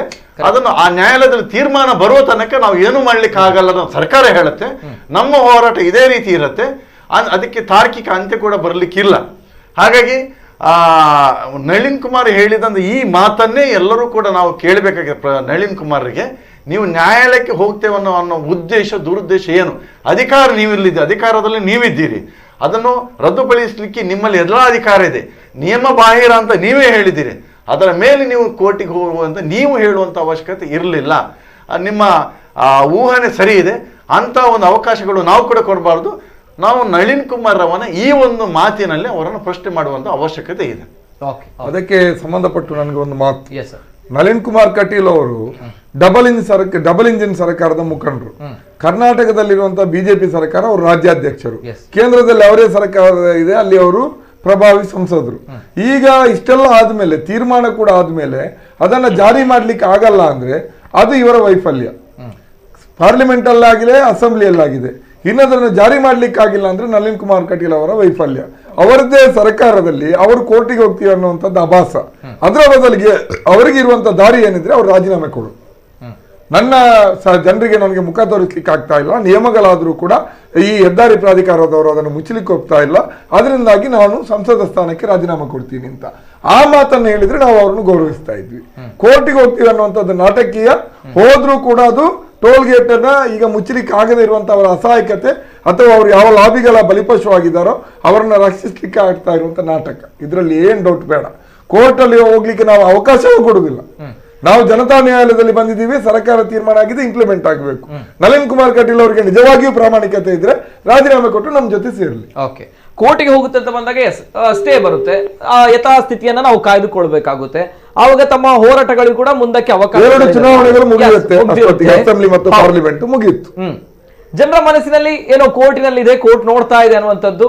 ಯಾರು ಸರಿ ಯಾರು ತಪ್ಪು ಅನ್ನೋದು ಜನರಿಗೆ ಜಡ್ಜ್ಮೆಂಟ್ ಸಿಗಲ್ಲ ಅಲ್ಲಿ. ಹಿಂದಿನ ಜಡ್ಜ್ಮೆಂಟ್ಗಳು ಏನಾಗಿತ್ತಂದ್ರೆ ಕನಿಷ್ಠ 10 ವರ್ಷಗಳ ಕಾಲ ಮುಂದೂಡಿದ್ದಾರೆ. ಹಿಂದೆ ಯಾವುದೆಲ್ಲ ರೂಲಿಂಗ್ ಗಳನ್ನು ನೋಡಿದಾಗ 2012 ಒಂದು ಹಾಕಿದಂತ ಒಂದು ರಿಟ್ ಏನಿದೆ ಅದು ಕಳೆದ ಬಾರಿ 2021ಕ್ಕೆ ತೀರ್ಮಾನ ಆಯಿತು. ಇಂಥ ಒಂದು ಪ್ರೊಲಾಂಗ್ ಮಾಡುವಂತ ಉದ್ದೇಶಕ್ಕಾಗಿ ನಳಿನ್ ಕುಮಾರ್ ಯೋಚನೆಗಳನ್ನ ಹಾಕೊಂಡಿದ್ದಾರೆ. ಮುನೀರ್ ಅವರು ಹೇಳಿದಾಗೆ ಅವರ ವೈಫಲ್ಯತೆ ಇಲ್ಲಿ ಕಾಣೋದ್ರಿಂದ ನಿಜವಾಗಿ ಅವರ ಬಾಯಿಂದ ಮಾತು ಏನು ಮಾಡಬೇಕಂದ್ರೆ, ನನ್ನ ಕೈಯಲ್ಲಿ ಇದು ಸಾಧ್ಯವಾಗದಿದ್ರೆ ನಾನು ರಾಜೀನಾಮೆ ಕೊಡ್ತೇನೆ ಅನ್ನೋ ಒಂದು ಮಾತು ಬಂದಿದ್ರೆ ಖಂಡಿತವಾಗಿ ಈ ಜಿಲ್ಲೆಯವರು ಅವರನ್ನು ಸನ್ಮಾನ ಮಾಡಬೇಕು. Right sir. ಮತ್ತೊಂದು ಕರೆ ಇದೆ. ಹಲೋ ಸರ್, ನಮಸ್ತೆ. ನಮಸ್ಕಾರ. 4 ಜನಕ್ಕಳ ನಮಸ್ತೆ ಸರ್. ನಮಸ್ತೆ. ಏನು ಬದಲು ಸರ್ ಒಳ್ಪಡ್ದು ಎಸ್ ಸರ್ ಗಂಗಾಧರ ಪೂಜಾರಿ. ನಮಸ್ತೆ ಸರ್. ಪಾತಿಲ್ಲ ಸರ್. ಇತ್ತೆಂಕುಲಂಚಿ 75 ವರ್ಷ ಪೀಡ ಹೋತಾನಂದು ಜಿತ್ತೂನಗ 75 ಸ್ವಾತಂತ್ರ್ಯ ಹೋರಾಟ ಅವೇ ಟೈಪ್ ಆവുന്നു. ಪ್ರತಿಭಟನೆಗೆ ಈ ಪೊಲೀಸಿನ ಇತ್ತು ಪಾರ್ದಿನೆಕ್ ಜನಪ್ರಿಯರು ಹೆಚ್ಚು ಪೊಲೀಸರು ಮಾಡಿದ್ರು. ಬ್ರಿಟಿಷರ್ ಲಂಚಿನ ಬರುತ್ತಾರೆ, ಈಗ ತೂ ಅಂತೈತಿ ತೀರು ಕೂಡ ಬರುತ್ತಾರೆ ಬೊಕ್ಕ ಅಪಗಜ್ಜನೆಗಳು ಬೊಕ್ಕ ಬರುವಂತನೆಂಕ್ಲಿ ಆತು ಪೊಲೀಸ್ ತಗೊಂಡು ಬ್ರಿಟಿಷರ್ ಬಾಡುವಂತರಿಗೆ ಅಂಚ ದಿವಸ ಮೊಕ್ಕಲ್ಲ ಪಾರ್ದೇರು ತೋಜಿನ ಈ ಪ್ರತಿಭಟನೆ ಪೊಲೀಸ್ ತಗೊಂಡು ಜಾಸ್ತಿ ಅವ್ರು ಬಂದ ಮಾನ ಮರ್ಯಾದೆ ಪೋಪು ನೆಂಕಲ್ಲ ಐಕ್ ಮಾಡೋದು ತಡೆ ಮಾಡ್ಕೊಡು ಮಲ್ಲಗೆ ತಡೆ ಮಾಡ್ತಿದ್ದಾರೆ. ಆನ ಮಕ್ಕಳಿಗೆ ನಳಿನ್ ಕುಮಾರ್ ಕಟೀಲ್ ಕೋಡಲಿ 15 ನಿಮಿಷ ಗಡುವು ಕೊಡ್ತಾರೆ.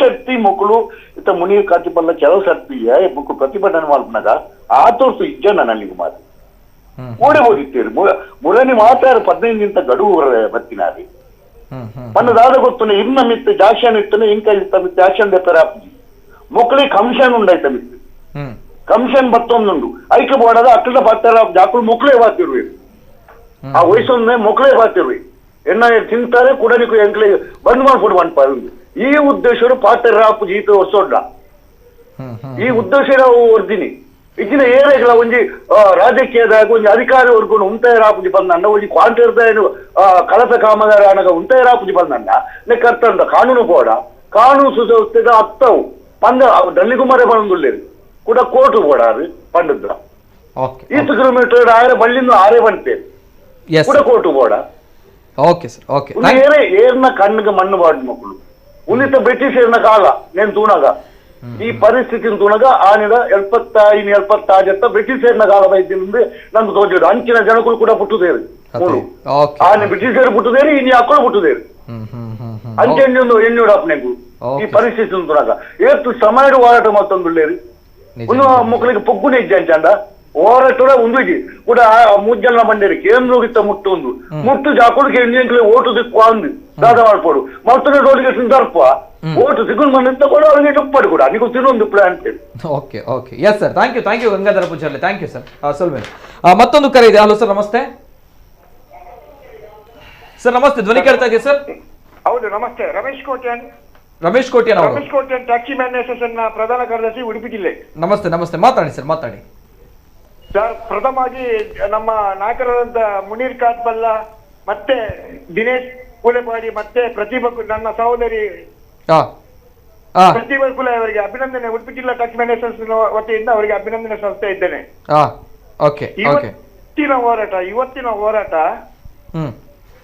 ಇವತ್ತಿನ ಹೋರಾಟ ಅಂದ್ರೆ ಯಾರು ಎಣಿಸಿದಷ್ಟು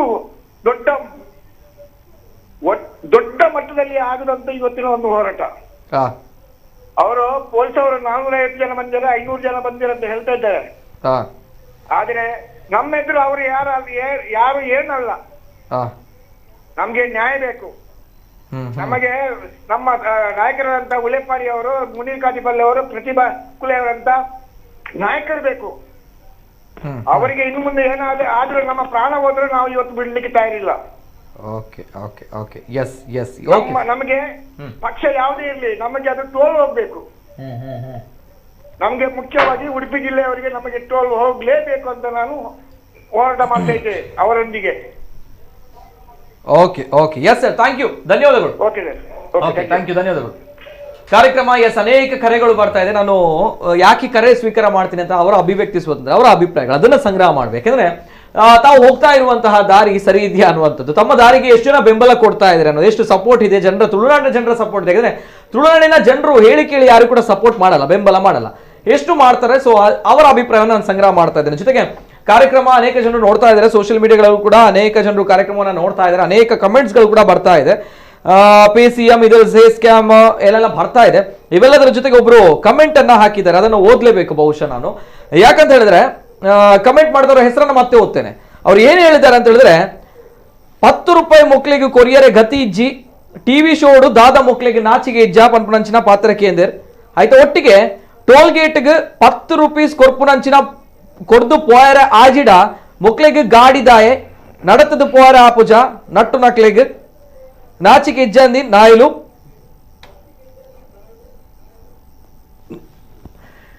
ಒಂದು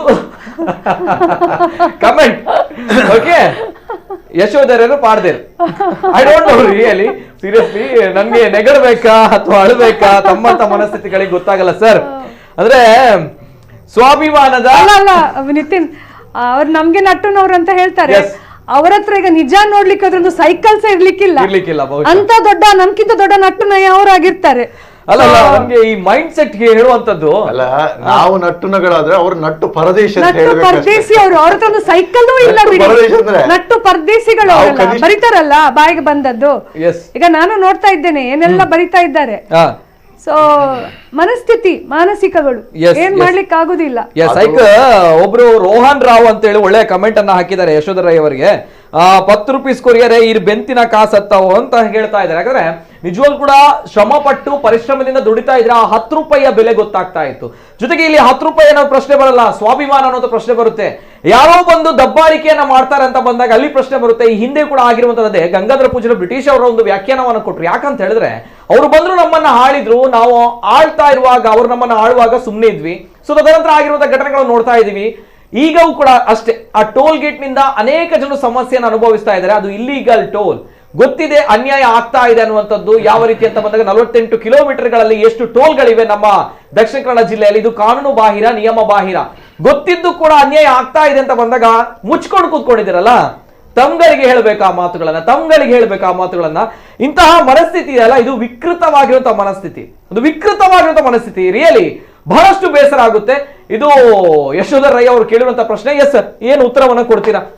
ನಾನು ಇಂಥ ಇವುಗಳಿಗೆಲ್ಲ ಉತ್ತರ ಕೊಡ್ಲಿಕ್ಕೆ ಹೋಗೋದಿಲ್ಲ. ಎಷ್ಟೋ ಕೆಲವು ಫೇಸ್ಬುಕ್ ಇದರಲ್ಲೆಲ್ಲ ನೋಡಿದೆ, ಮುನೀರ್ನ ಧರ್ಮವನ್ನು ಕೂಡ ಗುರುತು ಮಾಡಿಕೊಂಡು ಕಮೆಂಟ್ ಮಾಡಿದ್ದನ್ನು ಕೂಡ ಓದಿದೆ. ಮತಾಂಧ ಅಂತಲೂ ಬರೆದಿದ್ದಾರೆ.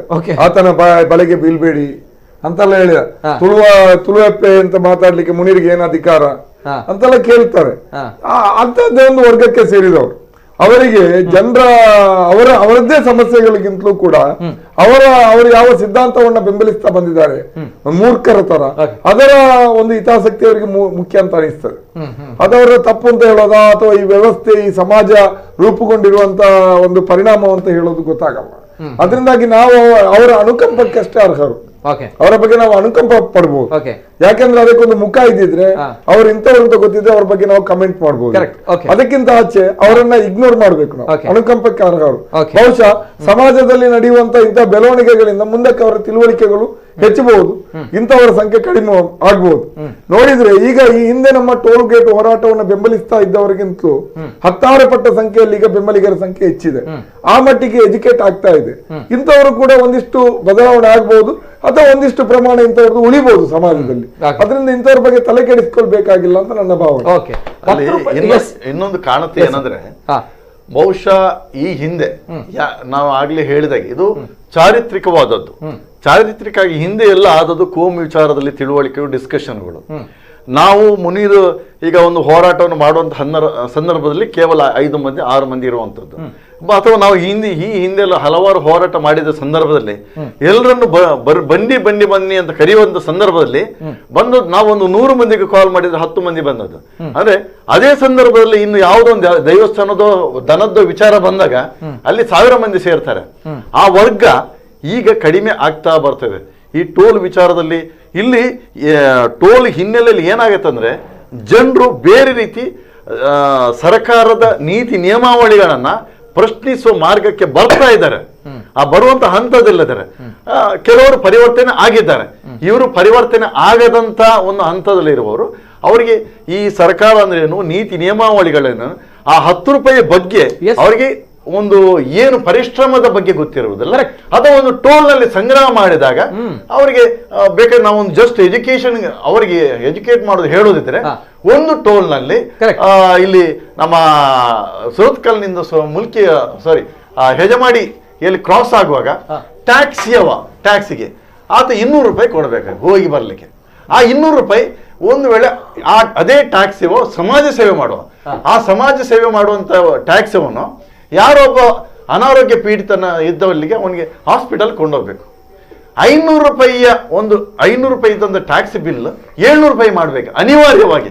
ಯಾಕಾಗಿ ಮಾಡಬೇಕು? ಈ ಟ್ಯಾಕ್ಸ್ ಟೋಲ್ ಕಟ್ಟಬೇಕು. ಅದು ಯಾರ ತಲೆ ಮೇಲೆ ಹೋಗುತ್ತೆ? ಒಬ್ಬ ರೋಗಿಯ ಫ್ಯಾಮಿಲಿಯ ಮೇಲೆ.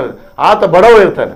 ಸೊ ಅದರ ಹೊರತಾಗಿ ಬಸ್ ಮಾಲೀಕರು ಯಾರಿಗೆ ಒಂದು 10-15 ಬಸ್ ಉಳ್ಳಂತ ಒಬ್ಬ ಮಾಲಕರಿದ್ದಾರೆ, ಅವರು 2.5 ಲಕ್ಷವನ್ನ ತಿಂಗಳಿಗೆ ಪ್ರತಿ ತಿಂಗಳು ಕಟ್ಟಬೇಕು. ಈ 2.5 ಲಕ್ಷವನ್ನ ಯಾರಿಂದ ಅವರು ಸಂಗ್ರಹ ಮಾಡಬೇಕು? ಪ್ರಯಾಣಿಕರ ಮೇಲೆ ಬರುತ್ತೆ.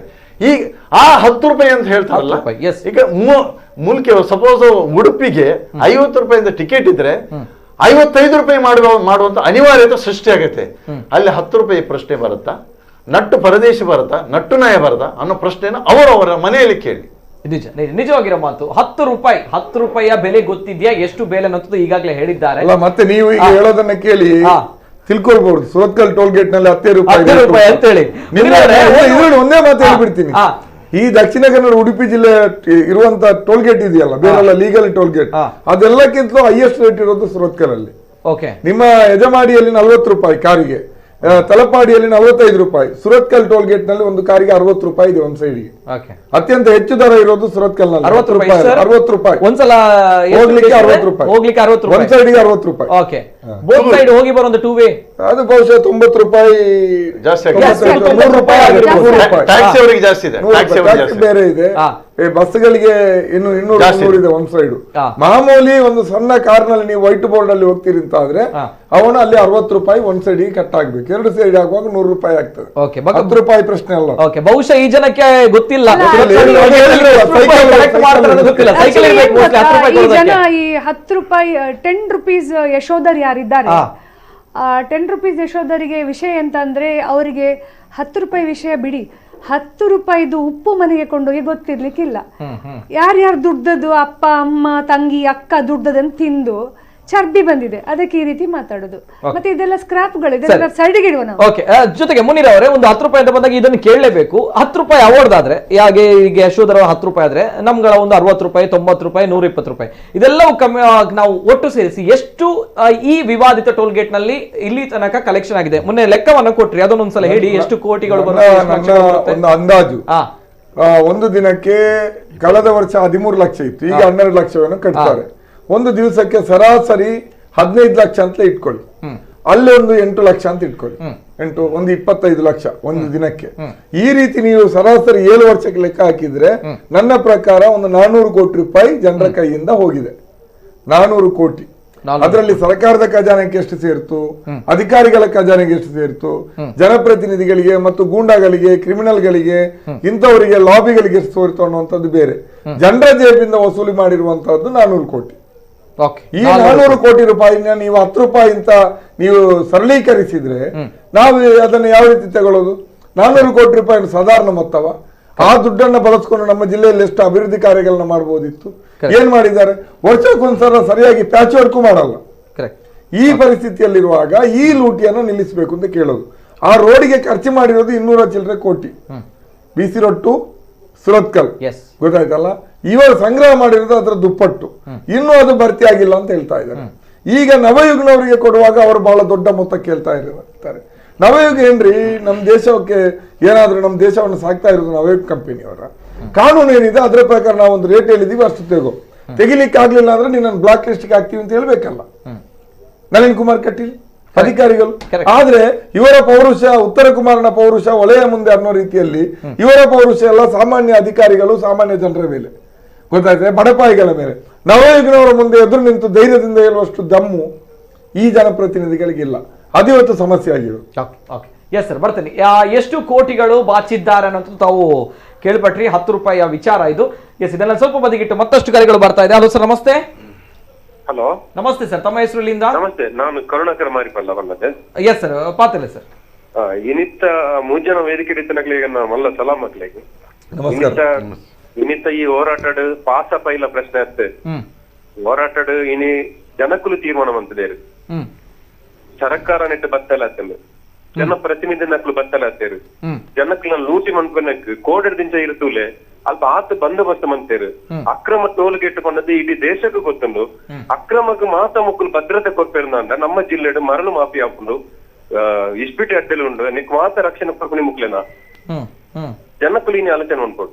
ಇನಿವರಿಗೆ 10 ರೂಪಾಯಿ ವಿಷಯ ಬಂದೆ ಅವ ಆನಿ ಪೆಟ್ರೋಲ್ ಬೆಲೆ ಏರಿಕೆ ಬಂದಾಗ ಎಡಪಕ್ಷದ ಪ್ರತಿಭಟನೆ ಮನ್ಕೊಂಡಾಗಲ್ಲ ಮುಕ್ಕಳು ಪಣನಿತ್ತೇರಿ 300 ರೂಪಾಯಿ ಮೀನು ಕೊನಪ್ಪೇರು ಮುಕ್ಳು 2 ರೂಪಾಯಿ ಪೆಟ್ರೋಲ್ ಹೆಚ್ಚು ಅನ್ನಾಗ ಮುಕ್ಕಳು ಮಲ್ಲ ಪಾತಿರುವೇರಂತೆ ಯಾಕೆ ಏನ್ಕೊಳ ಅಪಕಲ್ಪ ಅಂತ ಆಗ ಬೋರ್ಡ್ ಅದು 10 ರೂಪಾಯಿ ಟೋಲ್ ಗೇಟ್ ಆಯ್ತು ಬೇತನ ಟೋಲ್ ಗೇಟ್ ಮಲ್ಪಾಡ ಆಯ್ತು ಕೊರತೆ ಪೋಪನ ಕೊರಂದೆ ಪಾಡು ಕೊರಂದೆ ಪೋಪನ ನೀನು ಪಾಪದಕ್ಲು ಬೆಂತಿನ ಬೆಗರ್ದ ಕಾಕದ ಉಂಟು ಅಕ್ಲಿಗೆ ಬೇತೆ ಫ್ರೀ ಕೊರಡಪ್ಪ 10 ರೂಪಾಯಿ ಕೊರ್ಪನ ಆಯ್ತು 100 ರೂಪಾಯಿ ಕೊರ್ಪನ ಇರಲಿ ಆಯ್ ಪಾಡು ಪಾಡು ಆಯ್ತು ಬೇತನ ಮಲ್ಪಾಡು ಟೋಲ್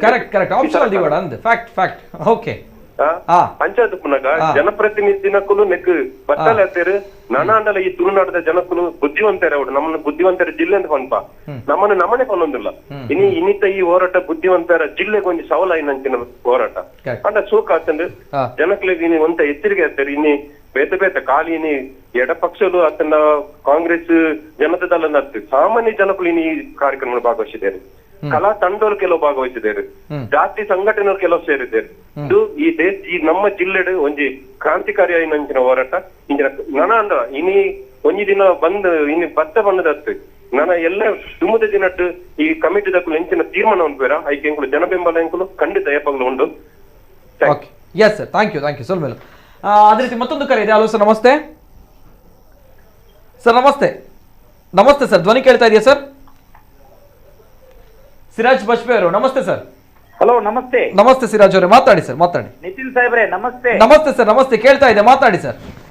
ಸರ್, ಇವತ್ತು ನೋಡಿ, ಖಾಲಿ ಪೊಲೀಸ್ ಬಂದೋಬಸ್ತಿಗೆ ಎಷ್ಟು ಹಣ ಖರ್ಚು ಮಾಡಿರ್ಬೋದು ಅಂತ ಹೇಳಿ ತಾವು ತಿಳ್ಕೊಳ್ಳಿ. ಇವತ್ತು ರಾಜಕೀಯವಾಗಿ ನೋಡೋದಾದ್ರೆ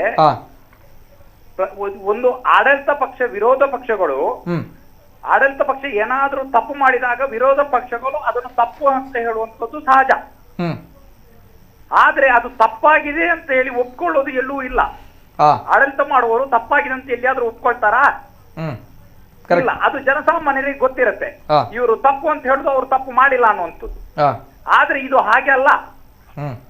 ಇದು ಅಕ್ರಮ ಟೋಲ್ ಗೇಟ್ ಅಂತ ಹೇಳಿ ಆಡಳಿತ ನಡೆಸುವಂತ ಸರ್ಕಾರವೇ ಒಪ್ಪಿಕೊಂಡಿದೆ. ಕೇಂದ್ರ ಸರ್ಕಾರದ ಸಚಿವರು ಕೂಡ ಹೇಳಿದ್ದಾರೆ, ಸರಿ, ಹೌದು, ರಾಜ್ಯ ಸರ್ಕಾರದ ಸಚಿವರು ಕೂಡ ಹೇಳಿದ್ದಾರೆ. ಅಕ್ರಮ ಅಂತ ಗೊತ್ತಿದ್ದುಕೊಂಡು ಹಾಗಾದ್ರೆ ಇದು ಅಕ್ರಮ ಟೋಲ್ ಗೇಟ್ ಆದ್ರೆ ಈಗ ಸಂಗ್ರಹಗೊಳಿಸುತ್ತಿರೋ ಹಣ ಇದೆಯಲ್ಲ, ಅದು ಯಾರ ಜೇಬಿಗೆ ಹೋಗ್ತದೆ ಸರ್? ಕರೆಕ್ಟ್. ಅಲ್ಲಿ ಅಕ್ರಮ ಅಂತ ಹೇಳಿದ ಮೇಲೆ ಅದನ್ನು ಕರೆಕ್ಟ್ ಮಾಡಬಾರ್ದಲ್ವಾ? ಇಷ್ಟು ಒಂದು ನಾಚಿಕೆಗೆಟ್ನ ಸರ್ಕಾರ ಅಂತ ಹೇಳ್ಬೇಕು. ಜನಸಾಮಾನ್ಯ ನೋಡಿ ಸರ್, ಜನಸಾಮಾನ್ಯರಿಗೆ ಇವತ್ತು ಗೊತ್ತಾಗಿದೆ. ಇದು ಸರ್ಕಾರವನ್ನು ಬೆತ್ತಲು ಮಾಡಿದ್ದಾರೆ. ಜನಪ್ರತಿನಿಧಿಗಳ ಬಗ್ಗೆ ಇವತ್ತು ಯಾರ ಜೇಬಿಗೆ ಎಷ್ಟು ಹೋಗ್ತದೆ ಅನ್ನುವಂಥದ್ದನ್ನು ಕೂಡ ಬಹಳ ಸ್ಪಷ್ಟವಾಗಿ ಇವತ್ತು ಗೊತ್ತಾಗಿದೆ. ಇದು ಸರ್ ದಯವಿಟ್ಟು ಸರ್, ಇವತ್ತು ಅಕ್ರಮ ಟೋಲ್ ಗೇಟ್ ಅಂದ ಮೇಲೆ ಅದು ಅಲ್ಲಿ ಇಲ್ಲಿಗಲ್ ಹಣ ಅಲ್ಲಿ ಕಲೆಕ್ಟ್ ಮಾಡಬಾರ್ದು. ಹಾಗಾದ್ರೆ ಅದು ಸರ್ಕಾರದ ಬೊಕ್ಕಸಕ್ಕೆ ಹೋಗ್ತದಾ ಹಣ? ಸರ್ಕಾರದ ಖಜಾನೆಗೆ ಅದು ಹೋಗ್ತದಾ? ಅಥವಾ ಇಲ್ಲಿರುವಂತ ಜನಪ್ರತಿನಿಧಿಗಳು ಅಧಿಕಾರಿಗಳ ಜೇಬಿಗೆ ಹೋಗ್ತದೆ? ಆದ್ರೆ ದಯವಿಟ್ಟು ನಾನು ಇವತ್ತು ಏನ್ ನಮ್ಮ ಹೋರಾಟ ಸಮಿತಿಯ ನಾಯಕರುಗಳು ಇದ್ದಾರೆ, ನಾನು ಅವ್ರ ಹತ್ರ ಮಾತಾಡ್ಲಿಕ್ಕೆ ಹೋಗುದಿಲ್ಲ. ಪಾಪ ಅವರು ಸತತ 6.5 ವರ್ಷದಿಂದ ಹೋರಾಟ ಮಾಡ್ತಾ ಬಂದಿದ್ದಾರೆ. ಅದಕ್ಕೆ ಇವತ್ತು ನಾನು ಅಲ್ಲಿ ನಾನು ನೋಡಿದಾಗ ಫಸ್ಟ್ಗೆ ಅವರು ಇವರು ಮುನೀರ್ ಕಾಟಿಪಲ್ ಅವರು ಅವರಿಗೆ ಸಿಂಹ ಸಪ್ತಾರ ಆಗಿದ್ದಾರೆ. ಅವರನ್ನೇ ಫಸ್ಟ್ಗೆ ಅರೆಸ್ಟ್ ಮಾಡ್ಲಿಕ್ಕೆ ಟ್ರೈ ಮಾಡ್ತಾ ಇದ್ರು ಆರಂಭದಿಂದಲೂ ಕೂಡ. ಹಾಗಾದ್ರೆ ಅವರು ಎಷ್ಟು ಅವರಿಗೆ ಸಿಂಹ ಸಪ್ತಾರ ಆಗಿದ್ದಾರೆ ಅಂತ ಹೇಳಿ ತಾವು ತಿಳ್ಕೊಳ್ಳಿ. ಆದ್ರೆ ನಾನು ಅವರ ಹತ್ರ ಹೆಚ್ಚು ಮಾತಾಡ್ಲಿಕ್ಕೆ ಹೋಗುದಿಲ್ಲ. ತಮ್ಮ ಹತ್ರ ನಾನು ದಯವಿಟ್ಟು ತಮ್ಮ ವಾಹಿನಿಯ ಮುಖಾಂತರ ಮತ್ತು ತಮಗೆ ನಾನು ಯಾವುದೇ ನೋಡಿ ಕೆಲವೊಂದು ವಿಷಯಗಳು ಬಂದಾಗ ಈ ಮಾಧ್ಯಮಗಳು ಅದನ್ನೇ ಹೇಳ್ತಾ, ಅದನ್ನೇ ತಿರುಗ್ತಾ, ಅದನ್ನೇ ಹೇಳ್ತಾ, ಅದನ್ನೇ ಮಾಡ್ತಾ ಏನೇನೋ ಹೇಳಿ ದಿನಗಟ್ಟಲೆ 24 ಗಂಟೆನೂ ತೋರಿಸ್ತಾರೆ. ಬಟ್ ಇವತ್ತು ಇದು ಅಕ್ರಮ ಟೋಲ್ ಗೇಟ್ ಅಂತ ಹೇಳಿ ಮಾಧ್ಯಮಗಳು ಸ್ಪಷ್ಟವಾಗಿ ಜನರಿಗೆ ತಿಳಿಸುವಂತ ಕೆಲಸ ಮಾಡಬೇಕು ದಯವಿಟ್ಟು. ಯಾಕಂತ ಹೇಳಿ ಜನರಿಗೆ ಅರ್ಥ ಆಗ್ಬೇಕು. ಇವತ್ತು ಅರ್ಥ ಆಗಿದೆ, ಆದ್ರೆ ಅರ್ಥ ಮಾಡಿಸಿ ಕೊಡುವಂತ ಕೆಲಸ ನಿಮ್ಮಂತ ಮಾಧ್ಯಮಗಳಿಂದ ಆಗ್ಬೇಕಂತ ಹೇಳಿ ನಾನು ತಮ್ಮಲ್ಲಿ ಕಳಕಳಿಯವಾಗಿ ಮನವಿ ಮಾಡುತ್ತೇನೆ. ಧನ್ಯವಾದ ಸರ್ ಸಿರಾಜ್ ಬಜ್ಪೆ ಅವರ ಜೊತೆಗೆ ಮತ್ತಷ್ಟು ಕರೆಗಳು ಬರ್ತದೆ. ಬಿಫೋರ್ ದಟ್ ಒಂದು ಪ್ರಶ್ನೆ ಅವರು ಕೇಳಿದ್ದಾರೆ. ಅಕ್ರಮ ಅನ್ನೋದು ಗೊತ್ತಿದೆ, ಆದ್ರೂ ಕೂಡ ಹಣ ಕಲೆಕ್ಟ್ ಆಗ್ತಾ ಇದೆ, ಎಲ್ಲಿ ಹೋಗ್ತಾ ಇದೆ? 60 ಕಿಲೋಮೀಟರ್ ಅಂತರದಲ್ಲಿ ಒಂದಕ್ಕಿಂತ ಹೆಚ್ಚು ಟೋಲ್ ಗೇಟ್ಗಳು ಇರಬಾರ್ದು. ಅದನ್ನ ನಮ್ಮ ದಕ್ಷಿಣ ಕನ್ನಡ ಜಿಲ್ಲೆಯಲ್ಲಿ 48 ಕಿಲೋಮೀಟರ್ ಅಂತರದಲ್ಲಿ 4 ಟೋಲ್ ಗೇಟ್ಗಳು ಇದೆ ಅಂತ ಬಂದಾಗ, ಇದು ಅಕ್ರಮ ಆಗುತ್ತೆ ಅಂತ ಬಂದಾಗ, ಆದ್ರೂ ಕೂಡ ಈ ಅಕ್ರಮ ಟೋಲ್ ಗೇಟ್ ನ ಹಣ ಎಲ್ಲಿಗೆ ಹೋಗುತ್ತೆ ಅಂತ ಪ್ರಶ್ನೆ ಬರುತ್ತೆ. ಹೇಗಾಗುತ್ತೆ ಇದರ ಬಗ್ಗೆ ಸರ್ ಏನ್ ಹೇಳ್ತೀರಾ? ಅಲ್ಲ, ಈಗ ಇದು ಸರ್ಕಾರವೇ ಖುದ್ದಾಗಿ ನಿಂತು ಮಾಡುವಂತ ವಿಚಾರ. ಯಾವುದೇ ಸರ್ಕಾರ ಅಲ್ಲಿ ತನ್ನಿಂದ ಪ್ರಜಾಪ್ರಭುತ್ವದಲ್ಲಿ ಸರ್ಕಾರ ತಪ್ಪು ಮಾಡಿದಾಗ ಅವರು ಹೇಳಿದಾಗ ವಿರೋಧ ಪಕ್ಷ ಧ್ವನಿ ಎತ್ತಬೇಕು. ಆ ವಿರೋಧ ಪಕ್ಷ ಧ್ವನಿ ಎತ್ತಿದಾಗ ಅವರು ಜನತಾ ನ್ಯಾಯಾಲಯಕ್ಕೆ ಅಂದ್ರೆ ಜನಪ್ರತಿನಿಧಿಗಳು ಸರ್ಕಾರ ಜನರ ಬಗ್ಗೆ ನಾಳೆ ಮತದಾನದ ಬಗ್ಗೆ ಆಡಳಿತ ಬಗ್ಗೆ ಹೆದರ್ತಾರೆ. ಇಲ್ಲಿ ನಮ್ಮ ಯಾವಾಗ ಬಿಜೆಪಿ ಆಡಳಿತ ಬಂತೋ ಆವತ್ತಿನಿಂದ ನೀವು ಹಿಂದಿನ ಎಲ್ಲ ಹೋರಾಟಗಳನ್ನು ನೋಡಿ, ಒಂದು ಸಣ್ಣ ಹೋರಾಟ ಮಾಡಿದಾಗ ಅಲ್ಲಿ ನಮಗೆ ಪ್ರತಿಕ್ರಿಯೆ ಬಂತು, ಅದರ ರಿಸಲ್ಟ್ ಬಂತು. ನೀವು ಇವತ್ತು 6.5 ವರ್ಷ ನಿರಂತರ ಹೋರಾಟ ಮಾಡೋದು ಸಣ್ಣ ವಿಚಾರ ಅಲ್ಲ. ಎಷ್ಟು ಖರ್ಚಾಗಿರುತ್ತೆ, ಎಷ್ಟು ಮಾನವ ಸಮಯ ವ್ಯಯ ಆಗುತ್ತೆ. ಅಥವಾ ಮುನೀರ್ನ ಇವತ್ತು ದೇಹ ಸ್ಥಿತಿ ನೋಡಿ ಅವ್ರಿಗೆ ಇದೇ ಕಾರಣದಿಂದ ಬಹುಶಃ ಇದ್ರ BP ಕೂಡ ಬಂದಿದ್ದೀನಿ ರೀಸೆಂಟ್ಲಿ ಮಾತಾಡುವಾಗ BP ಕೂಡ ರೈಸ್ ಆಗ್ತಾ ಇರ್ತದೆ. ಇಷ್ಟು ವಿಚಾರಗಳನ್ನು ಕೂಡ ಅವರು ಸರ್ಕಾರ ಯಾಕೆ ಒಂದು ಜನಗಳು ಇದರ ಬಗ್ಗೆ ವಿರೋಧ ವ್ಯಕ್ತಪಡಿಸ್ತಾರೆ ಒಂದು ವಿಚಾರ. ಇನ್ನೊಂದು ಅಕ್ರಮ ಅಂತ ಹೇಳಿದಾರಲ್ಲ, ಅಕ್ರಮ ಅಂತ ಬಾಯಿ ಬಿಡಿಸಿದ್ದೇ ಈ ನಮ್ಮ ಟೋಲ್ ವಿರೋಧಿ ಹೋರಾಟದ ಒಂದು ಫಲಿತಾಂಶ. ಅದು ಹೇಗೆ ಅಂತ ಹೇಳ್ತೇನೆ, ಹಿಂದೆ ಅದು ಸಕ್ರಮ ಅಂತ ಹೇಳ್ತಾ ಇದ್ರು, ಅದು 6 ತಿಂಗಳಿಗೆ ಅಂತ ಹೇಳ್ತಾ ಇದ್ರು. ಯಾವಾಗ ಈ ಹೋರಾಟದ ತೀವ್ರತೆ ಜಾಸ್ತಿ ಆಯ್ತು, DC ಆಫೀಸಲ್ಲಿ ಪ್ರೊಸೀಡಿಂಗ್ ಸ್ಟಾರ್ಟ್ ಆಗಿದೆ. DC ಆಫೀಸಲ್ಲಿ ಪ್ರೊಸೀಡಿಂಗ್ ಆದಾಗ ಸರ್ಕಾರಕ್ಕೆ ಮಾಹಿತಿ ಕಳಿಸಬೇಕು. ಅದನ್ನು ಅಲ್ಲಿ ಆ ಪ್ರೊಸೀಡಿಂಗ್ ಏನ್ ಹೇಳ್ತಾರೆ ಅಂದ್ರೆ, ಇದನ್ನು ಒಪ್ಕೊಳ್ತಾರೆ, ಇದನ್ನು ತಾತ್ಕಾಲಿಕವಾಗಿ 6 ತಿಂಗಳಿಗಾಗಿ ಮಾಡಿದಂತ ಇದನ್ನು ಟೋಲ್ ಗೇಟ್. ಯಾಕಂದ್ರೆ ಅಲ್ಲಿ ವ್ಯವಸ್ಥೆಯನ್ನು ನೋಡಿ, ಎಲ್ಲೂ ಕೂಡ ಟಾಯ್ಲೆಟ್ ಅಲ್ಲಿ ಏನೂ ಇಲ್ಲ, ಜಸ್ಟ್ ದೂಡಿದ್ರೆ ಬೀಳುವಂತ ಒಂದು ನಮ್ಮ ಟೋಲ್ ಗೇಟ್. ಇದನ್ನ ನಾವು ಇದಕ್ಕೆ ಯಜಮಾನಿ ಟೋಲ್ಗೆ ಮರ್ಜಿ ಮಾಡಬೇಕು. ಮರ್ಜಿ ಮಾಡುವುದಿದ್ರೆ ಈ ಹಣಕಾಸು ವಿಚಾರದಲ್ಲಿ ಯಾವ ರೀತಿ ಮಾಡ್ಬೇಕನ್ನೋ ವಿಚಾರ ಬರುತ್ತೆ. ಅದಕ್ಕಾಗಿ ಅಲ್ಲಿ ಪೆಂಡಿಂಗ್ ಇಡ್ತಾರೆ. ಅಷ್ಟು ನಾನು 2017ರಿಂದ 2027ರವರೆಗೆ ಅವ್ರಿಗೆ ಡಿಸಿಷನ್ ತಗೊಳ್ಳಿಕ್ಕೆ ಆಗಿಲ್ಲವಾ?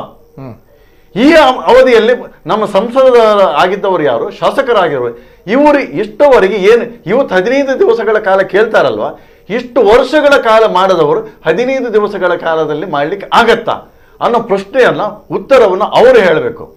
ಹಾಗಾಗಿ ಇಲ್ಲಿ ಅಕ್ರಮ ಅಂತ ಬಂದದ್ದು ಕನಿಷ್ಠ ಬಾಯಿ ಬಿಟ್ಟದ್ದು ಏನಂದ್ರೆ, ಈ ಟೋಲ್ ವಿರೋಧಿ ಹೋರಾಟಗಳು ಅಲ್ಲಲ್ಲಿ ಮತ್ತು ಸುರತ್ಕಲ್ನಲ್ಲಿ ಅತಿ ಹೆಚ್ಚು ಆಗಿರುವಂಥದ್ದು ಸ್ಟಾರ್ಟ್ ಆದಾಗ, ಪಾರ್ಲಿಮೆಂಟ್ ಅಲ್ಲಿ ಕ್ವಶನ್ ಕೇಳಿದಾಗ, ವಿಧಾನಸಭೆಯಲ್ಲಿ ಕ್ವಶನ್ ಕೇಳಿದಾಗ, ಹೌದು ನಿಯಮ ಬಾಹಿರ ಅನ್ನೋ ಶಬ್ದವನ್ನ ಇದೇ ನಮ್ಮ ಸಂಸದರು ಇವರು ಹೇಳಿದ್ರು. ಆ ನಂತರ ಇವರು ಅಕ್ರಮ ಅಂತ ಆಯ್ತು. ಯಾವುದು ಅಕ್ರಮ ಅಂತ ಇದೆಯಾ ಅದನ್ನು ಸರ್ಕಾರ ನಡೆಸಬಾರದು. ಇವತ್ತಿನ ದಿವಸದಲ್ಲಿ ನಮಗೆ ಆ ಟೋಲಿಗೆ ರಕ್ಷಣೆಗಾಗಿ ಪೊಲೀಸರು ನಿಲ್ಬಾರ್ದಿತ್ತು, ನಮ್ಮ ರಕ್ಷಣೆ ನಿಲ್ಬೇಕಿತ್ತು.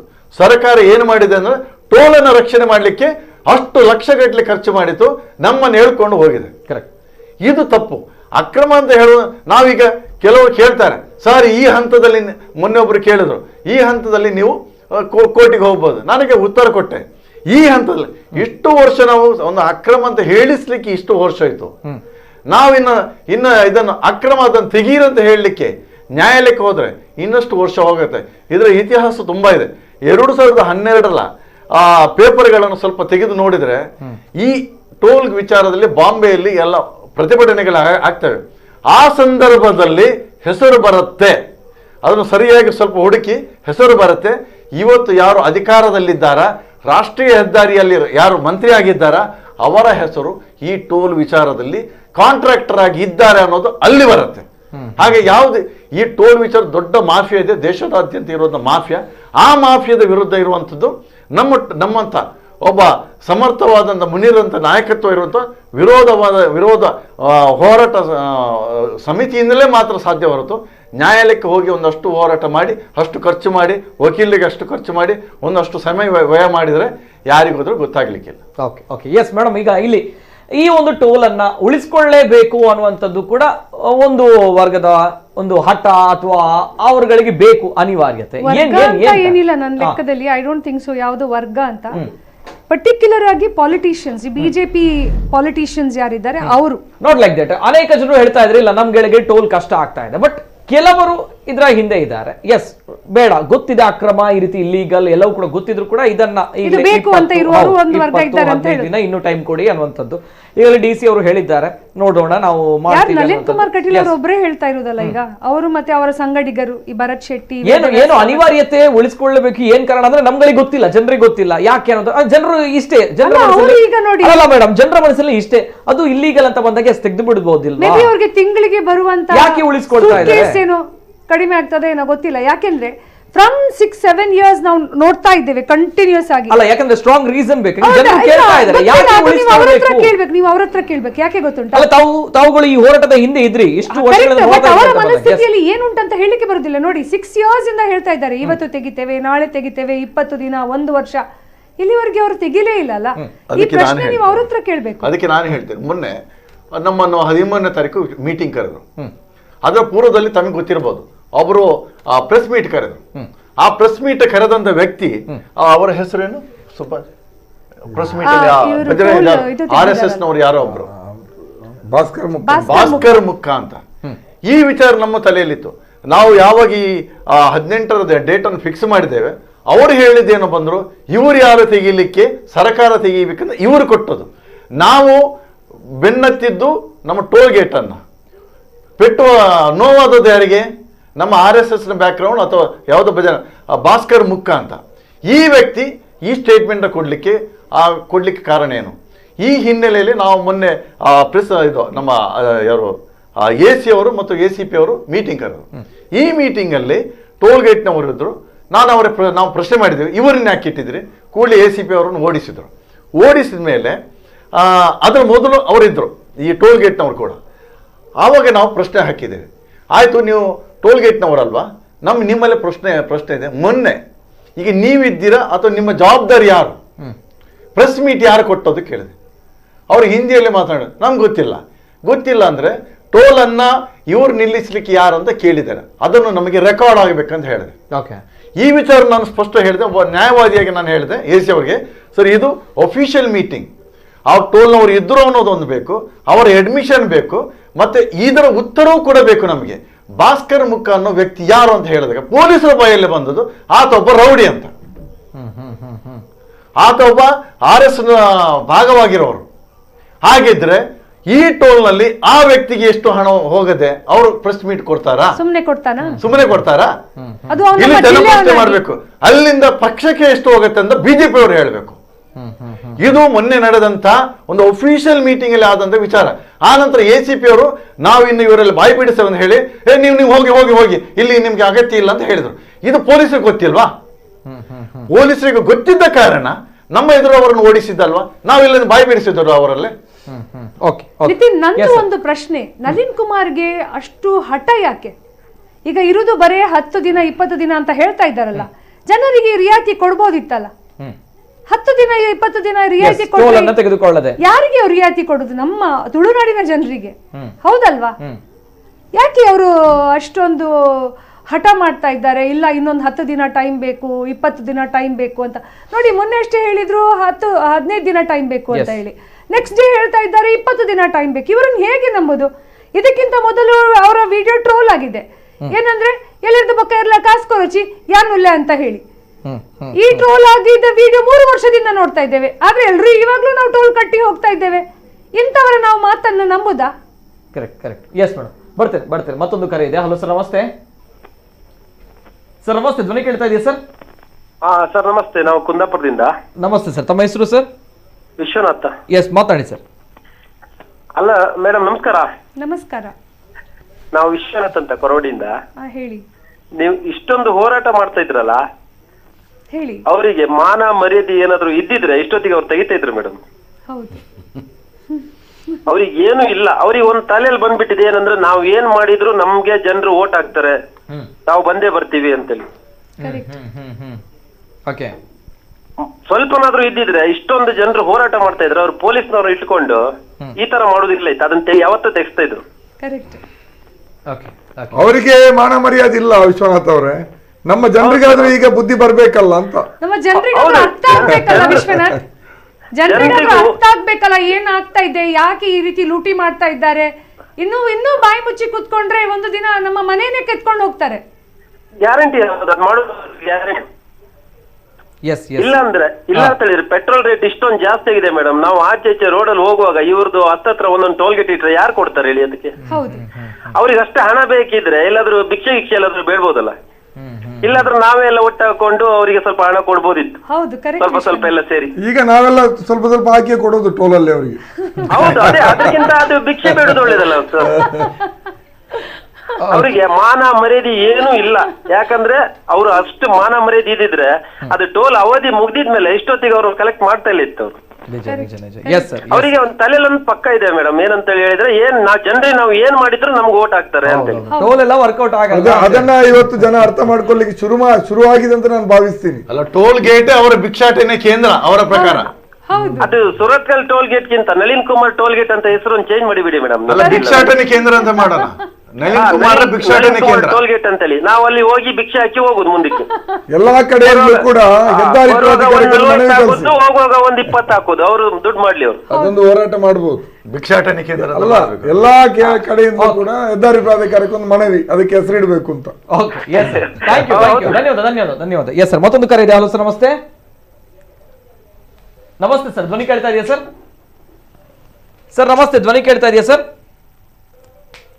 ಹಲೋ ಸರ್, ನಮಸ್ತೆ, ಧ್ವನಿ ಕೇಳ್ತಾ ಇದೆಯಾ? Okay, thank you. ಕರೆ ಮಾಡಿದಾಗ ಟಿವಿ ವಾಲ್ಯೂಮ್ ಮ್ಯೂಟ್ ಮಾಡಿ ಕರೆ ಮಾಡಿ. ಎಸ್ ಸರ್, ಮುನೀರ್ ಕಾಟಿಪಾಳ ಅವರು, ಏನ್ ಅನಿವಾರ್ಯತೆ ಜನರು ಕೇಳ್ತಾ ಇರುವಂತದ್ದು, ಉಳಿಸಿಕೊಳ್ಳುವಂತಹ ಅನಿವಾರ್ಯತೆ. ಎಸ್, ತಾವುಗಳು ಹೋರಾಟ ಮಾಡ್ತಾರೆ, ಉಳಿಸಿಕೊಳ್ಳಲೇಬೇಕು, ಉಳಿಸಿಕೊಳ್ಳುವಂತಹ ಅನಿವಾರ್ಯತೆ ಇದರ ಹಿಂದೆ ಯಾರಿದ್ದಾರೆ? ಈ ಪ್ರಶ್ನೆ ಸದ್ಯ ಜನರು ಕೇಳ್ತಾರೆ. ನನ್ನ ಮಟ್ಟಿಗೆ ಇದು ನಮ್ಮ ಜಿಲ್ಲೆಯ ಅವಿಭಜಿತ ದಕ್ಷಿಣ ಕನ್ನಡ ಜಿಲ್ಲೆಯ ಜನರ ದೌರ್ಬಲ್ಯ, ನಾವು ಗೆಲ್ಲಿಸಿರುವಂತಹ ಜನಪ್ರತಿನಿಧಿಗಳ ದೌರ್ಬಲ್ಯ. ಇದು ಬಹಳ ಪ್ರಧಾನವಾಗಿ ನಮ್ಮ ಜಿಲ್ಲೆಯಲ್ಲಿರುವಂತಹ ಇಲ್ಲಿಯ ಬಿಜೆಪಿ ಶಾಸಕರುಗಳು ಮತ್ತು 2 ಬಿಜೆಪಿ ಎಂಪಿಗಳ ದೌರ್ಬಲ್ಯದಿಂದಾಗಿ ಈ ಟೋಲ್ ಗೇಟ್ ನಿಂತಿದೆ. ಬಹಳ ಸ್ಪಷ್ಟವಾಗಿ ಹೇಳ್ತೀನಿ, 2018ರಲ್ಲಿಯೂ ಕೂಡ ಒಮ್ಮೆ ನಮ್ಮ ಹೋರಾಟದಿಂದಾಗಿ ಅಲ್ಲಿ ಟೋಲ್ ಗೇಟ್ ಅನ್ನು ತೆಗೆದು ಯಜಮಾಡಿ ಟೋಲ್ ಗೇಟ್ ಜೊತೆ ಮರ್ಜರ್ ಮಾಡಬೇಕು ಅಂತ ತೀರ್ಮಾನ ಮಾಡಿದ್ರು.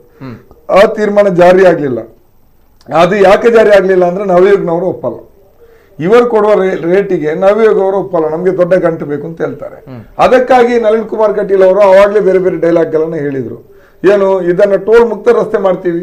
ಮುನೀರ್ ಕಾಟಿಪಾಳ ಅವಾಗ ಇನ್ನೂ ಹೋರಾಟ ಸಮಿತಿ ಇಷ್ಟು ಬೆಳೆದಿರ್ಲಿಲ್ಲ. ಹೋರಾಟ ಮಾಡಿದ್ರೆ ನಿಮ್ಗೇನು, ಇಲ್ಲಿ ತೆಗೆದು ಅಲ್ಲಿ ಮರ್ಜರ್ ಮಾಡ್ತಾರೆ, ಅದಕ್ಕಿಂತ ಟೋಲ್ ಮುಕ್ತ, ಟೋಲ್ ಫ್ರೀ ರೋಡ್ ಮಾಡ್ತೀನಿ ಅಂತ ಹೇಳಿದ್ರು ಜನರಿಗೆ. ಆಮೇಲೆ ಏನ್ ಹೇಳಿದ್ರು, ಈ ನವಯುಗ್ನವರು ಒಪ್ಪಲ್ಲ ಅಂತೇಳಿ ಮತ್ತೆ ಅದನ್ನ ಕೈ ಬಿಟ್ರು. ಆ ಪ್ರಸ್ತಾಪ ಇದೇ ರೀತಿ ಆಗಿತ್ತು, ಪ್ರಸ್ತಾಪ ಕೈ ಬಿಟ್ರು, ಅದನ್ನ ಕ್ಯಾನ್ಸಲ್ ಮಾಡಿದ್ರು. ಆಮೇಲೆ ನಾವು ಹೋರಾಟ ಶುರು ಮಾಡಿದಾಗ ಹೇಳಿದ್ದ ಅದನ್ನ ಆರ್ಬಾರ್ ಒಳಗಡೆ ಹಾಕ್ತೀವಿ ಅಂತ. ಅದು ಆರ್ಬಾರ್ ಪೋರ್ಟ್ ಕನೆಕ್ಟಿವಿಟಿ ರೋಡ್, ಪೋರ್ಟ್ಗೆ ಬರುವ ವಾಹನಗಳಿಗೆ ಅಷ್ಟೇ ಟೋಲ್ ಹಾಕ್ತೀವಿ, ಒಳಗಡೆ ಹಾಕ್ತೀವಿ ಅಂತ. ಎಸ್, ಆಮೇಲೆ ಹೇಳಿದ್ರು ಇದೇ ರಸ್ತೆ ಇನ್ನೊಂದು ತುದಿಯಲ್ಲಿ ಬ್ರಹ್ಮರಕುಟ್ಲು ಇದೆ, ಆ ಟೋಲ್ ಗೇಟ್ ಜೊತೆ ಇದನ್ನ 2 ಮಾಡಿ ಒಂದೇ ಟೋಲ್ ಮಾಡಿಬಿಡ್ತೀವಿ ಅಂತ ಹೇಳಿದ್ರು. ಅದೂ ಮಾಡ್ಲಿಲ್ಲ. ಅದಕ್ಕೆ ಬೇರೆ ಬೇರೆ ಅಡ್ಡಿ ಆತಂಕ ಇರಬಹುದು. ಈಗ ಮತ್ತೆ ಅದನ್ನ ಮರ್ಜರ್, ತಲಪಾಡಿ ಮತ್ತು ಯಜಮಾಡಿ 2 ಕಡೆ ಕೂಡ ಇರೋದು ನವಯುಗ ಟೋಲ್ ಗೇಟ್. ಈಗೇನು, ಈಗ ರೋಡಿಗೆ ಹಾಕಿರುವಂತಹ ದುಡ್ಡು ಆಲ್ಮೋಸ್ಟ್ ಸಂಗ್ರಹ ಆಗಿದೆ. ಇನ್ನಿರುವಂತಹದ್ದು ಸುರತ್ಕಲ್ ಟೋಲ್ ಗೇಟ್ ನಲ್ಲಿ ಇರೋದು ಮೈಂಟೆನೆನ್ಸ್ ದುಡ್ಡು ಮಾತ್ರ. ವರ್ಷಕ್ಕೆ ಒಂದು ಪ್ಯಾಚ್ ವರ್ಕ್, ಇನ್ನೊಂದು ಪಾಯಿಂಟ್ ಹೊಡಿಯೋದು, ಅದಕ್ಕೆ ಬೇಕಾಗಿರೋ ದುಡ್ಡು. ಅದು ಇಲ್ಲಿ ಟೋಲ್ ಸಂಗ್ರಹದಿಗೆ ರೇಟ್ ಏನಿದ್ರೆ ಅದರದೊಂದು 10% 15% ಯಜಮಾಡಿಯಲ್ಲಿ ತಲಪಾಡಿಯೆಲ್ಲ ಒಟ್ಟು ಜಾಸ್ತಿ ಮಾಡಬೇಕಾಗತ್ತೆ. ಅದು ನಿಜವಾಗಿಯೂ ರೂಲ್ ಮತ್ತು ಅದು ನ್ಯಾಯ. ಆ ರೀತಿಯ ರೇಟ್ ಲಿಸ್ಟ್ ಅನ್ನು ನವಯುಗನವರಿಗೆ ಕೊಟ್ರೆ ನವಯುಗನವರು ಇವರ ಮುಖಕ್ಕೆ ಎಸಿತಾ ಇದ್ದಾರೆ. ನಮಗೆ ಆಗಲ್ಲ, ನಮಗೆ ಕೊಡೋದಾದ್ರೆ ದೊಡ್ಡ ಗಂಟೆ ಕೊಡಬೇಕು ಅಂತ. ದೊಡ್ಡ ಗಂಟೆನ ಕೊಡ್ಲಿಕ್ಕೆ Hejamadi toll gate, Talapady toll gate ಅಲ್ಲಿ ಹೋದ್ರೆ ಹೋರಾಟ ಇದ್ರೆ 2ರಷ್ಟು ಹೇಳುತ್ತೆ ಅಂತ ಇವರಿಗೆ ಗೊತ್ತಿದೆ. ಅದರಿಂದಾಗಿ ರೂಲ್ ಪ್ರಕಾರ ನವಯುಗನವರನ್ನ ಬಗ್ಗಿಸ್ಲಿಕ್ಕೆ ಅಥವಾ ತೀರ್ಮಾನವನ್ನ ಜಾರಿ ಮಾಡಿಸ್ಲಿಕ್ಕೆ ಇವರೆಲ್ಲ ಆಗ್ತಾ ಇಲ್ಲ. ಯಾಕೆಂದ್ರೆ ನವಯುಗನವರ ಹ್ಯಾಂಡ್ ದೆಹಲಿಯಲ್ಲಿದೆ.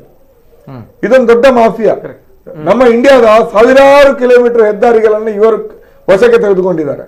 ಅದೆಲ್ಲಕ್ಕೂ ಕೂಡ ಇವರು BOT ಪ್ರಕಾರ ಇನ್ವೆಸ್ಟ್ ಮಾಡಿದ್ದಾರೆ. 30-40 ವರ್ಷ ಇವರಿಗೆ ಬಂದ ದುಡ್ಡೆಲ್ಲ ಇವರಿಗೆ. ಅದೇ ರೀತಿಯಲ್ಲಿ ಇಲ್ಲಿಯೂ ಕೂಡ ಅದನ್ನೇ ಮಾಡ್ತಾ ಇದ್ರೆ ಅವರ ಡಾಮಿನೆಂಟ್. ಅವರನ್ನ ಎದುರಿಸಬೇಕಾಗಿರೋದು, ಅವರನ್ನ ಕಂಟ್ರೋಲ್ ಮಾಡಬೇಕಾಗಿರೋದು, ಅವರನ್ನ ಈ ನೆಲದ ಕಾನೂನು ಪ್ರಕಾರ ಕೆಲಸ ಮಾಡಿಸೋ ರೀತಿಯಲ್ಲಿ ಮಾಡಬೇಕಾಗಿರುವಂತಹದ್ದು ನಮ್ಮ MP MLAಗಳ ಕೆಲಸ. ಅವರ ಎದುರು ನಿಂತು ಗಟ್ಟಿದೊಣದಲ್ಲಿ ಮಾತಾಡ್ಲಿಕ್ಕೆ ಧೈರ್ಯ ಇಲ್ದಿರೋದ್ರಿಂದ ಇದು ಇವತ್ತು ತೀರ್ಮಾನ ಆದ್ರೂ ಕೂಡ ಜಾರಿ ಆಗ್ತಾ ಇಲ್ಲ. ನಾನು ಒಂದೇ ಹೇಳ್ತೀನಿ ಕೇಳಿ, ಆಯ್ತು ಈಗ ಇವತ್ತಿನ ಹೋರಾಟ ಮುಗಿಯಿತು, ನಳಿನ್ ಕುಮಾರ್ ಕಟೀಲ್ ಅವರು ಹೇಳಿದ್ದಾರೆ ಇನ್ನೊಂದು 15 ದಿವಸ 20 ದಿವಸ ಅಂತ ಹೇಳಿ ನಾವೇನಾದ್ರೂ ಸುಮ್ಮನೆ ಇದ್ರೆ ಇನ್ನು 2 ವರ್ಷ ಹೋದ್ರೂ ಕೂಡ ಅಲ್ಲಿ ಟೋಲ್ ಸಂಗ್ರಹ ನಿಲ್ಲೋದಿಲ್ಲ, ಇದು ಗ್ಯಾರಂಟಿ. ಅದರಿಂದಾಗಿ ನಿರಂತರವಾಗಿ ಜನ ಇವತ್ತು ಬೀದಿಗಿಲ್ಲಕ್ಕೆ ಸಾಧ್ಯ ಆದ್ರೆ ಮಾತ್ರ ಸುರತ್ಕಲ್ ಟೋಲ್ ಗೇಟ್ ಬಂದ್ ಆಗ್ತದೆ. ಮತ್ತೆ ಸುರತ್ಕಲ್ ಟೋಲ್ ಗೇಟ್ ಬಂದಾಗೋದು ಸುರತ್ಕಲ್ ಟೋಲ್ ಗೇಟ್ ನ ವಿಚಾರ ಮಾತ್ರ ಅಲ್ಲ. 10 ರೂಪಾಯಿ 25 ರೂಪಾಯಿ 60 ರೂಪಾಯಿ ಟೋಲ್ ತೆಗಿತಾರಂತಲ್ಲ. ಇಂಥ ಒಂದು ಅಕ್ರಮವನ್ನು ನಾವು ಸಹಿಸಬೇಕಾ? ಇಂಥ ಒಂದು ಅಕ್ರಮ ಸಹಿಸೋದ್ರಿಂದ ಇಂಥ 100 ಅಕ್ರಮಗಳನ್ನು ನಾವು ಇತ್ತು ಸಹಿಸಿ ಅನುಭವಿಸ್ತಾ ಇದ್ದೀವಿ. ಅದೆಲ್ಲಕ್ಕೂ ಕೂಡ ಪೆಟ್ಟು ಕೊಡುವಂತ ಹೋರಾಟ.